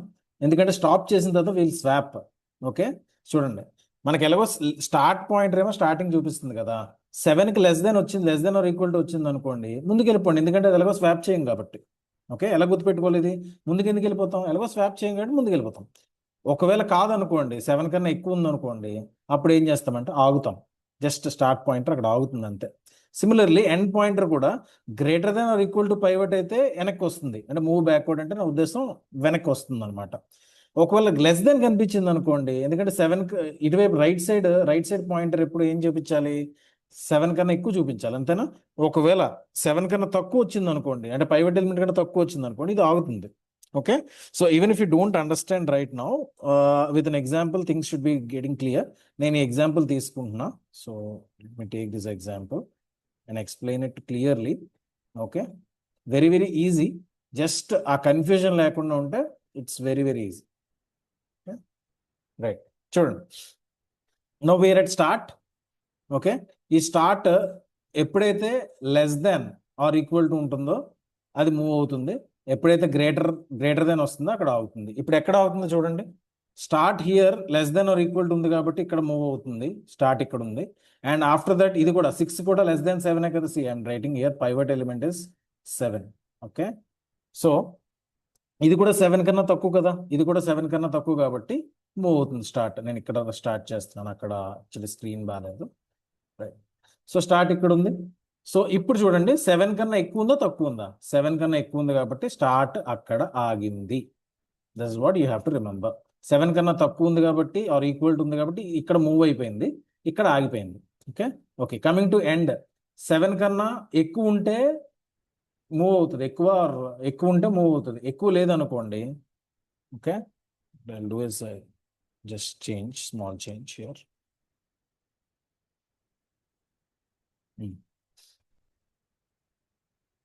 7 కన్నా ఎక్కువ ఉంటే దెన్ ఇట్ విల్ మూవ్, 7 కన్నా తక్కువ ఉంటే it will stay there only. So end actually ఇక్కడే ఉండిపోయింది, ఎందుకంటే మూవ్ అవ్వడానికి లేదు కాబట్టి. Okay, so what will do is, ఇప్పుడు స్టార్ట్ ఎక్కడ ఆగింది, ఎండ్ ఎక్కడ ఆగింది కదా. ఓకే, ఇంతవరకు క్లియర్ కదా. ఇప్పుడు ఏం చేస్తారంటే యూ స్వాప్ చేయాలి, దేన్ని స్టార్ట్ విత్ ఎండ్. ఓకే, అంటే ఇక్కడ 7 వస్తుంది, ఇక్కడ 10 వస్తుంది. Okay, so I will write it here. This will be 10 and this will be 7. Okay, again start చూడండి, స్టార్ట్ 7 కన్నా లెస్ ఉంటే ఇట్లా మూవ్ ఫార్వర్డ్. సో ఇక్కడ 7 కన్నా లెస్ ఉంది కాబట్టి ఆర్ ఈక్వల్ ఉంది కాబట్టి మూవ్ అయింది. Okay, now start is here. ఇక్కడ కూడా 7 కన్నా లెస్ ఉంది అండ్ సో ఇది కూడా ఇక్కడ కూడా మూవ్ అవుతుంది. 7 కన్నా ఎక్కువ ఉన్న దగ్గర ఆపాలంతే. ఓకే, ఇక్కడ 7 కన్నా ఎక్కువ ఉంది కదా, అంటే 7 అంటే నా ఉద్దేశం పైవట్ ఎలిమెంట్. ఓకే, సో 7 కన్నా ఎక్కువ ఉంది కాబట్టి ఆగింది. ఓకే, ఎండ్ చూడండి, ఎండ్ 7 కన్నా ఎక్కువ ఉంది కాబట్టి మూవ్ అవుతుంది. Okay, quite opposite, end will be moving. Okay, so ఇక్కడ కూడా 7 కన్నా ఎక్కువ ఉంది, so end will be moving.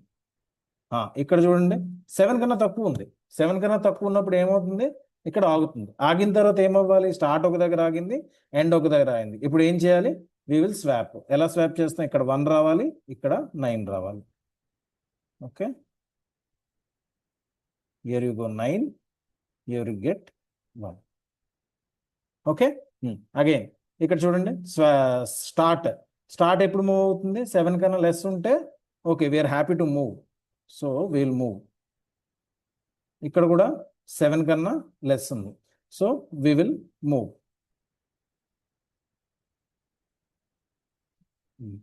ఇక్కడ చూడండి 9 7 కన్నా ఎక్కువ కదా, సో స్టార్ట్ ఆగింది.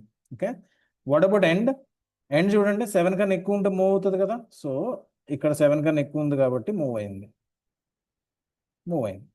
ఓకే, ఇప్పుడు 7 కన్నా తక్కువ ఉంది. 7 కన్నా తక్కువ ఉంటే ఎండ్ ఏమవుతుంది, ఆగుతుంది. ఓకే, రిమెంబర్ దిస్, 7 కన్నా పైవట్ కన్నా ఎక్కువ ఉంటే ఎండ్ మూవ్ అవుతూనే ఉంటుంది. ఎప్పుడైతే 7 కన్నా తక్కువ అయిందో ఎండ్ ఆగుతుంది. స్టార్ట్ దానికి ఆపోజిట్.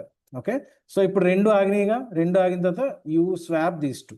ఓకే, సో ఇక్కడ 9 వస్తుంది. Okay, sorry, what is the element there? ఇక్కడ 2 వస్తుంది.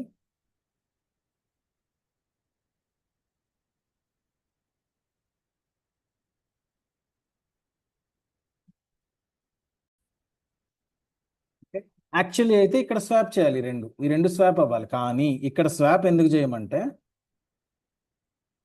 Because if you see in the process start pointer has crossed the end pointer. Okay, start pointer cross అయింది, దేన్ని, ఎండ్ పాయింటర్ క్రాస్ అయింది. So cross అయినప్పుడు ఏం చేయాలంటే you swap the end pointer with the pivot element. Okay, pivot ఎలిమెంట్తో end పాయింటర్ని లేదా end ఇండెక్స్ని మీరు చేయాలి, స్వాప్ చేయాలి. So 2 will be swapped with 7. So 2 will be here and 7 will be here. Okay, చూడండి ఇప్పుడు గమనిస్తే 7కి అబోవ్ అన్ని కూడా పైవట్ కన్నా ఎక్కువ ఉన్నాయి, 7కి బిలో అన్న ఈక్వల్ ఆర్ లెస్ దాన్ 7 ఉన్నాయి. Okay, I hope you understood. I will reconsider this and revise this. చూడండి, స్టార్ట్ ఎప్పుడు మూవ్ అవుతుంది, value less than or equal to pivot ఉంటే ఇట్లా మూవ్ ఫార్వర్డ్, లేకపోతే ఆగుతుంది. అండ్ ఎల్స్ ఎండ్ ఎప్పుడు మూవ్ అవుతుంది, గ్రేటర్ దాన్ పైవట్ ఉంటే it will move, else it will stop. ఎప్పుడైతే start and swap end stop అయ్యాయో, రెండు స్టాప్ అయ్యాయి. ఓకే, బోత్ స్టాప్, ఏది ఎండ్ స్టార్ట్ రెండు స్టాప్ అయిన తర్వాత ఏం చేస్తారు, యు స్వాప్. ఓకే, ఈ ప్రాసెస్లో రెండు మూవ్ అవుతూ ఉంటాయి కదా. ఫైనల్గా if you get a cross over of start and end కనుక క్రాస్ ఓవర్ అయింది అనుకోండి, then what you will do, this is very very important. ఎందుకంటే ఎక్కడో దగ్గర స్టాపింగ్ కండిషన్ ఉండాలి. You will swap end with pivot.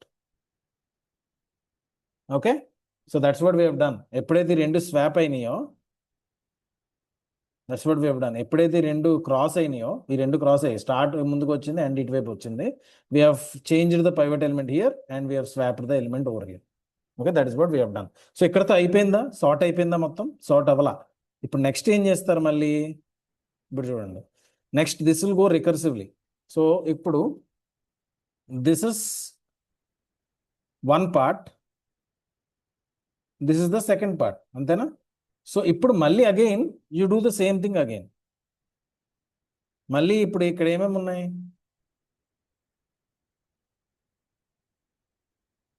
చూడండి, again you have two parts here. One is 2, 6, 7, 5, 1. And the other part is 9, 15, and 10. Okay. Again, the same process, mali repeat cheyali. Okay. So let me do this for you. I'll do one part. Okay. The remaining part, you try it. Okay. So again, I take 2 pointers, which is start and which is end. Okay. And what is the pivot element? I can take any element, but I'm taking it to be the first element, which is 2. Okay. 2 కన్నా less than or equal to ఉంటే ఏమవుతుంది? Start will move forward. ఇక్కడ 2 కన్నా తక్కువ ఉందా? 2 కన్నా తక్కువ లేదు. సో స్టార్ట్ పాయింటర్ అక్కడ అవుతుంది. ఓకే. ఎండ్ పాయింటర్ ఎప్పుడు మూవ్ అవుతుంది? 2 కన్నా ఎక్కువ ఉంటే. ఇక్కడ పైవట్ ఎలిమెంట్ 2 కాబట్టి 2 కన్నా ఎక్కువ ఉంటే మూవ్ అవుతుంది, కానీ 2 కన్నా తక్కువ ఉంది. సో ఎండ్ పాయింట్ ఇక్కడ అవుతుంది. ఇక్కడ ఆగి ఏమవుతుంది? ఈ రెండు స్వాప్ అవుతాయి. Here you get 6, here you get 1. Okay.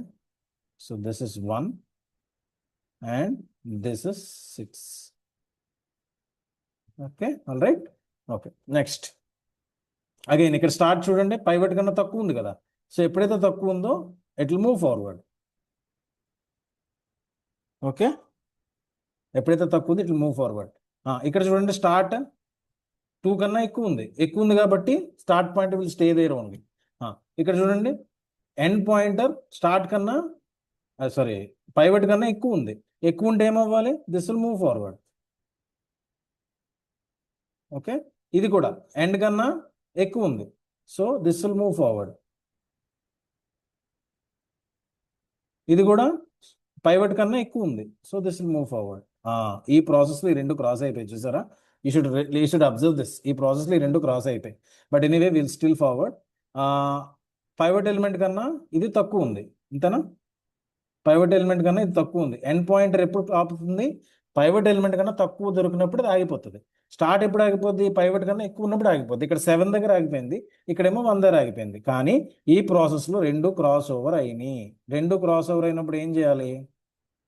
What you have to do? Okay, you have to swap end with pivot. Pivot element 2 కదా, సో ఎండ్ ఎంత? 1. So this will B 2 here and this will B 1 here. Okay, so this is 1 and this is 2. You swapped it. చూడండి, మళ్ళీ ఇటువైపు element swap అయిపోయినట్టే. 2 కన్నా ముందు less than ఉంది, ఇటువైపు ఏమో గ్రేటర్ దెన్ ఉంది. కానీ this is again not in order. 2 కన్నా గ్రేటర్ అని ఇటువైపు వచ్చాయి, 2 కన్నా లెస్ ఇటువైపు వచ్చాయి. కానీ మళ్ళీ ఇప్పుడు నెక్స్ట్ ఏం చేయాలి? మీరు మళ్ళీ 7, 5, 6 తీసుకొని again you have to do the quicksort algorithm and it continues. మళ్ళీ 7, 5, 6 తీసుకుంటారు, మళ్ళీ క్విక్సార్ట్ ఆల్గోరిథం రన్ చేస్తారు. Okay, so every time it gets repeated. Okay, అలాగే ఇది కూడా అలాగే you try to do this. I have already done this. So ఇక్కడ 1 చేయక్కర్లేదు మీరు ఇంకా. ఓకే, 1 ఆల్రెడీ ఉంది కదా, 1 మీరు ఏం చేయక్కర్లా. 1 is sorted, 2 is sorted, and 7, 5, 6 ఏదైతే ఉందో that you have to sort it again. Okay, ఈ 7, 5, 6ని మళ్ళీ సార్ట్ చేస్తే మీకు 7కి ఇటువైపు పైవట్ ఎలిమెంట్ అంటే 5, 6, 7 వస్తుంది. Final answer of this will be 5, 6, 7. Like this it will come. Okay, if I'm not wrong, yeah, if I'm correct, 5, 6, 7 వస్తుంది అనుకుంటున్నాను. Just see, I think 7 will be taken as pivot element. సో అటువైపు రెండు వస్తాయి. Yeah, 5, 6, 7 you will come, you will get it. Okay, so this you do it. Okay, and also this you try to do it.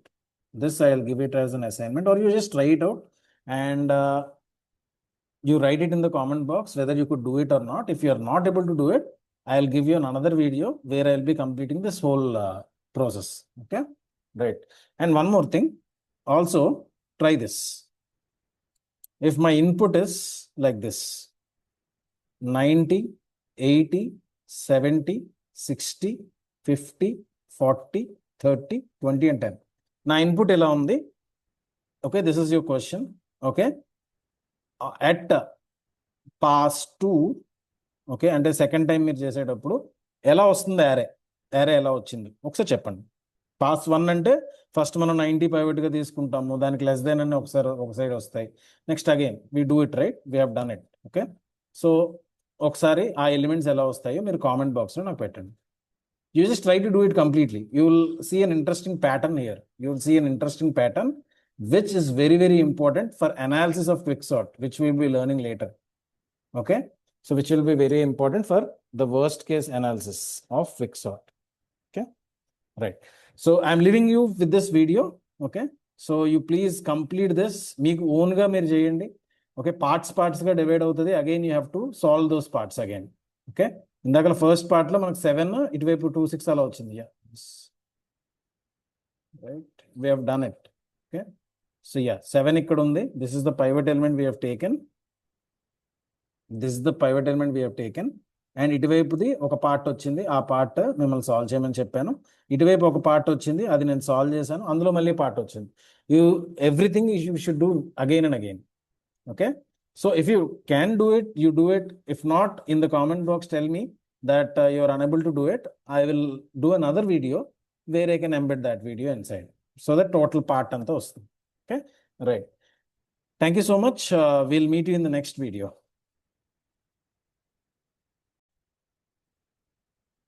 Okay.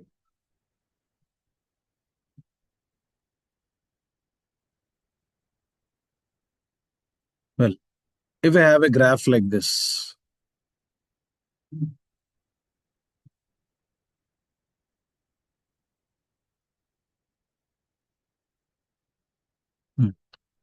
if I have a graph like this, ఈ graph refer చేస్తున్నాను నేను. Okay, now ఏది ముందు ఏది వెనక, ఏది starting vertex అనుకుందాం, ఏది ఎండింగ్ వెర్టెక్స్ అనుకుందాం. Let us say A starting vertex అనుకుందాం. Okay, then B is next, C is after that. Okay, అలా కరెక్ట్గా చెప్పగలమా? ఖచ్చితంగా ఏ స్టార్టింగ్ అని చెప్పగలమా మనం? Why so? Because I can take B, I can take C also, right? ఏదైనా తీసుకోవచ్చు, right?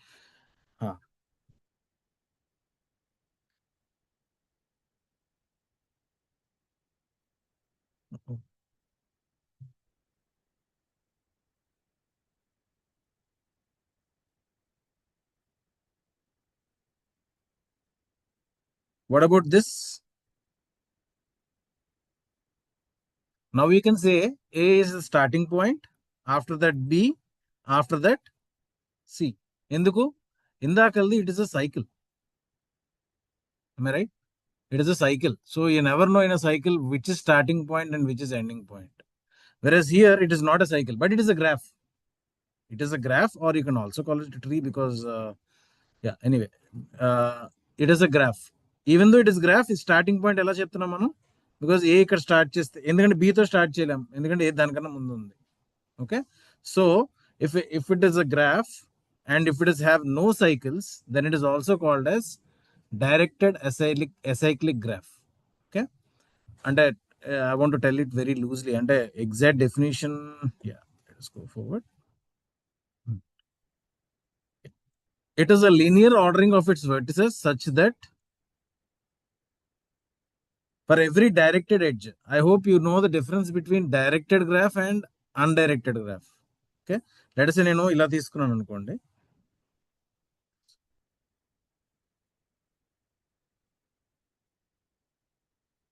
In this case, what is the starting point? What is the ending point? Because it is undirected.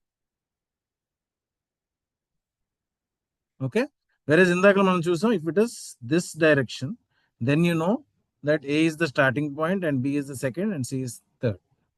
అంతేనా? So that is what they are telling. Every directed edge in a directed graph. ఖచ్చితంగా మీకు directed acyclic graph అవ్వాలంటే first thing it is a directed graph అవ్వాలి. And net UV for every vertex U and V. Let us say this is U and this is V. Okay, and if it is a directed only, you can say, అంతే కదా, ఇది directed అయితేనే you can say U is before V. అంతేనా? అప్పుడే కదా ordering అనేది జరుగుతుంది. అర్థమైందా నేను చెప్పింది? Okay, if it is not directed, let us say this is not directed, ఇలా ఉంది అనుకోండి, మీరు ఇటు నుంచి చదివితే V ఫస్ట్ U సెకండ్ అంటారు, ఇటు నుంచి చదివితే U ఫస్ట్ సెకండ్ V అంటారు. అదే if I give a direction, then only I can clearly say that U comes before V. That is what they are telling. For every directed edge UV, for vertex U to V, U comes before vertex V in the ordering of the graph. Okay, So that is called a definition of directed acyclic graph. DAG ante meaning ఏంటంటే DAG means it is directed acyclic graph. Very, very important. Right? It can be asked in 2 marks also. Okay, what is a directed acyclic graph? What is the difference between a directed acyclic graph and a cyclic graph? This could be asked in 2 marks also. Okay, right. So, okay, if it is a DAG, if it is a directed acyclic graph, it will have one topological ordering or sorting. Definitions పరంగా మీకు అర్థం కాకపోవచ్చు. I explain with an example. అంటే ఒక directed acyclic graph కి ఖచ్చితంగా ఒక order ఉంటది అంటారు. ఇప్పుడు for example this is a directed acyclic graph and it has an order కదా. దీనికి ఒక ఆర్డర్ ఉంది కదా. ఏంటి ఆర్డర్? ఏ తర్వాత బి, బి తర్వాత సి. మరి దీనికి ఎందుకు లేదు? ఈ సైకిల్కి ఎందుకు లేదు? సైకిల్ ఉంటే ఎప్పుడు కూడా ఆర్డర్ తెలియదు మనకి. Okay, now today will be learning about topological sort. Okay, topological ordering or topological sort చేయాలంటే ఖచ్చితంగా గ్రాఫ్ ఏమవ్వాలి? It should be a DAG, directed acyclic graph.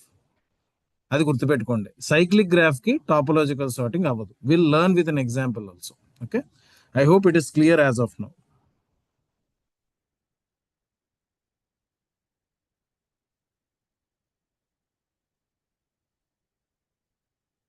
Oh.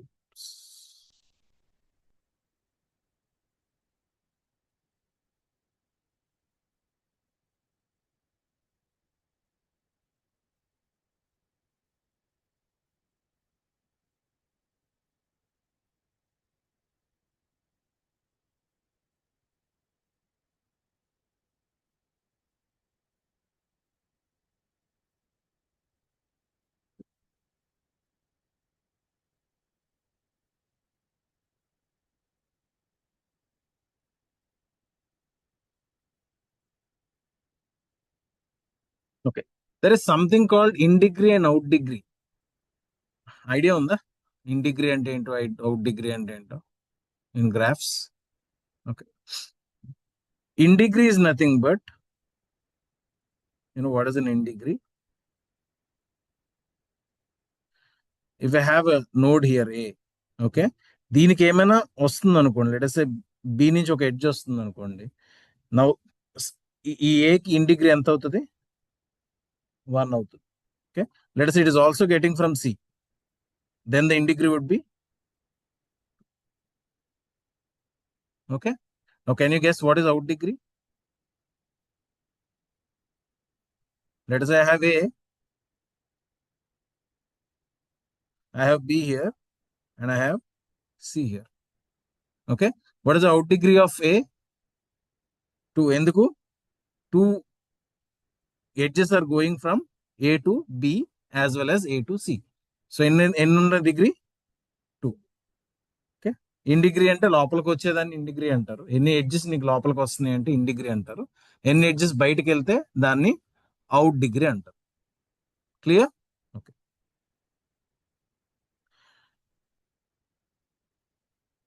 Now tell me what is the in degree of 1? In degree of 1 is 0. What about 2? What about 3? 4? 4 graph కొంచెం బెటర్గా గీస్తాను. Wait.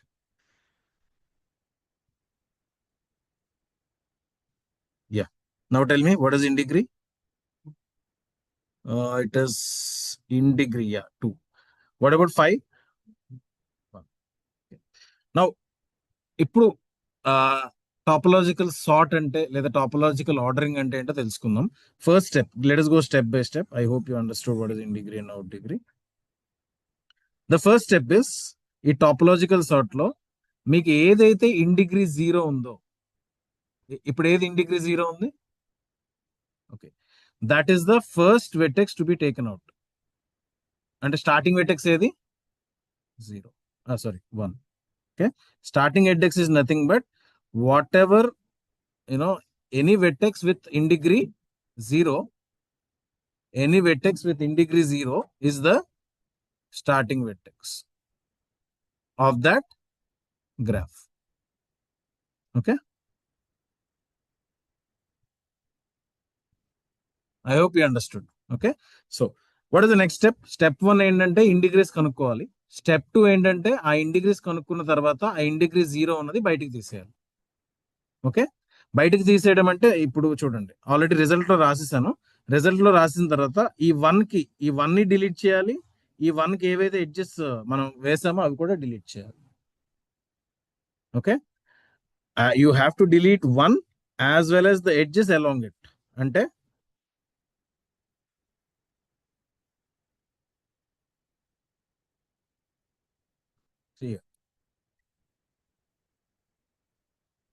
This will be converted to another graph.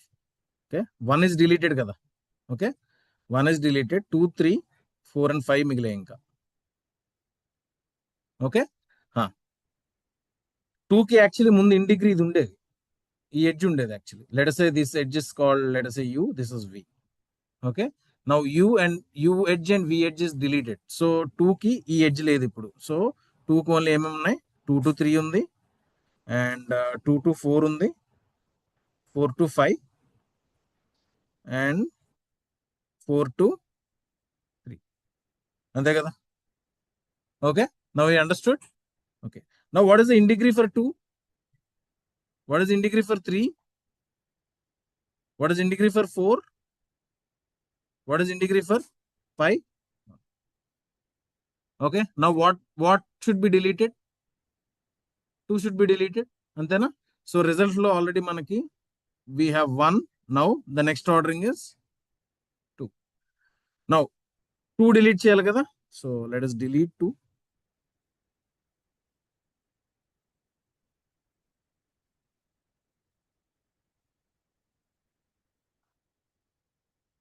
Okay, నేను ఇప్పుడు I'm deleting 2 and the edges along 2. అంతేనా, ఈ రెండు edges delete చేసేయాలి. Okay, so now I'm left with 3, 4 and 5. Okay, now what are the edges we have? 4 to 3, 4 to 5 and అంతేనా. Yeah, okay. Now let us again calculate the integers. What is ఇండిగ్రీ for 3? 1, because ఇండిగ్రీ ఇక్కడ ఉంది చూడండి. Okay, right. What is ఇండిగ్రీ for 4? 0. What is ఇండిగ్రీ for 5? Now what should be deleted? 4 should be deleted. Now the result is 1, 2. After that 4. Okay, right.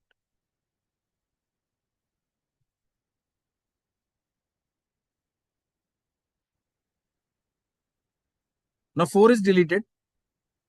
Okay, after 4 is deleted, ఏమేమి మిగిలాయి ఇంకా vertices? 5 will be there and 3 will be there. Edge ఏమైనా ఉంటుందా ఈ రెండింటికి? Okay, so indegree of 3 is 0, 5 is also 0. You can take either one. ఇప్పుడు first there are 2 possibilities now. 1, 2, 4 common. Okay, after that you can have 3, 5, or you can have 1, 2, 4 there are common, 5, 3 కూడా తీసుకోవచ్చు.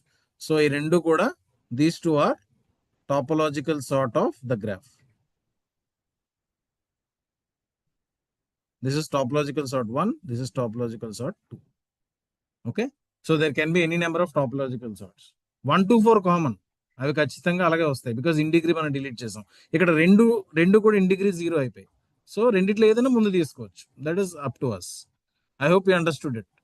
Okay, but నేను ఇందాక నుంచి ఏం చెప్తున్నాను, cycle అయితే అవ్వదు అని చెప్తున్నాను. ఎందుకు అవ్వదు? I will tell you with an example.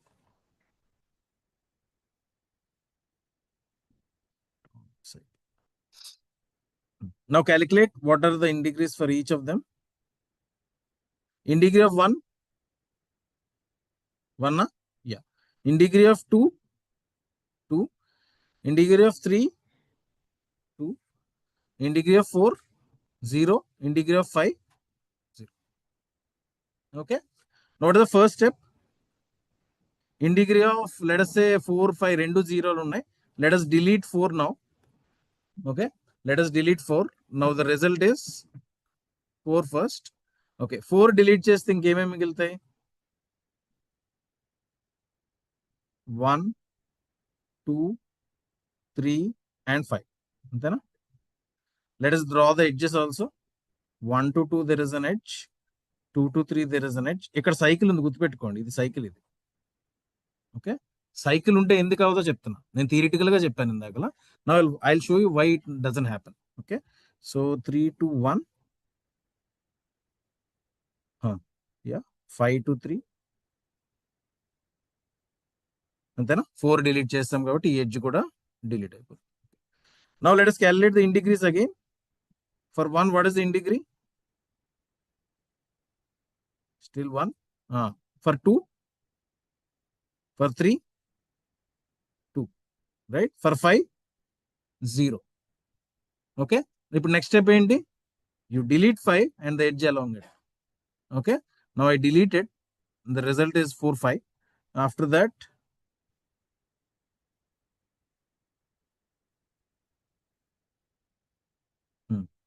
ఇప్పుడు ఏమవుతుంది graph? 1, 2 and 3. So 1 to 2 there is an edge, 2 to 3 there is an edge, 3 to 1 there is an edge. Now let us go with integer. Integer of 1 is 1, integer of 2 1, integer of 3 1. Okay, what is an integer? How many edges are pointing to that node?